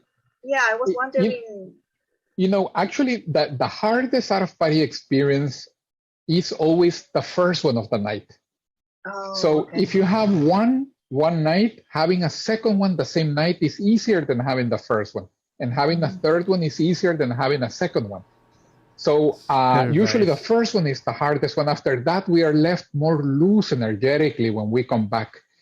And that's really good advice right there too, because I've never gone to a third, but I've gone to a second, and he's right. Like you're, I hate to use this term, but you're more accepting of letting yourself go and exploring and not letting the interferences get to you. So, yeah, I think that's pretty spot on, as is a lot of what he talks about. So, you know, many props to Luis here, or Luis. Then having a second one will be easier than having a second one. So usually the first one is the hardest one. After that, we are left more loose energetically when we come back. And then having a second and having a third one is easiest. If we don't become surprised, if we keep our emotional, stability. What I mean by that is, if we come back from the first out-of-body experience and you start jumping on the bed and celebrating, yes, OBE, OBE, you probably will not have a second one. Oh yeah, of course. Change your energies completely. Yes. But if you come back from the first OBE and very calm, almost like professional, you grab your journal, you take some notes, you lie down, you relax. Having a second one will be much, much easier. Oh, and it's okay. Okay, I was not sure if it's like if there's an amount of OBEs you kind of have in one set, in one time, or there's no restrictions. Okay. No, there is no restriction. Yeah. Okay. There isn't. So what about those pesky and again, entities, it's not the most common situation, but it does happen. Okay. It certainly happens. Just good to know. What about the entities at the end of the bed? I mean, I don't know. I don't know. I already talked about it at the beginning of the stream. It's disheartening, at least for me. I wish I was one of those people who, you know, it was just easy. Like a little Bob Monroe style or a William Beelman or, you know, or Lewis, you know. I mean, come on. But it does happen. Okay. It certainly happens. Just good to know. All right. Thank you. No problem. All right. Let me just, I guess, conclude here. I know we had already spoken a little bit about the near-death experience. And one of the main things to say here is that, of course, these positive effects that people have from the near-death experience, you can also have in out-of-body experiences. The difference is that they don't all come in one bunch, but the out-of-body experience, they come little by little, and they allow you to digest them a little bit better, because the near-death experience, sometimes it's all at once, and obviously these individuals, when they go through a near-death experience afterwards, they try to digest that the best they can, naturally, like all of us. We're all trying to do the best we can. But the out-of-body experience gives you more opportunities, more bites at the apple, so to speak, and then it allows you to digest it, to understand it, to test it, to see even more details of things. Besides the fact that you are not near death, you know, you are not exposed or in any risk at all. And okay, good. This was actually the last slide, so just in time. All right. Other than that, on my side, I know probably Gloria, you will mention something. I just want to thank you all for your interest and for the opportunity. You know, it's certainly a pleasure. Well, thank you so much. And yes, thank you for this great presentation. It's been awesome. And thank you everyone for tuning in tonight. I want to give a shout out to the channel that hosted the interview. And I will get that right now for you. Hopefully. Okay, it is Caritas Consciousness Project. Caritas Consciousness Project. So they put out this video, this interview, and it was enjoyable.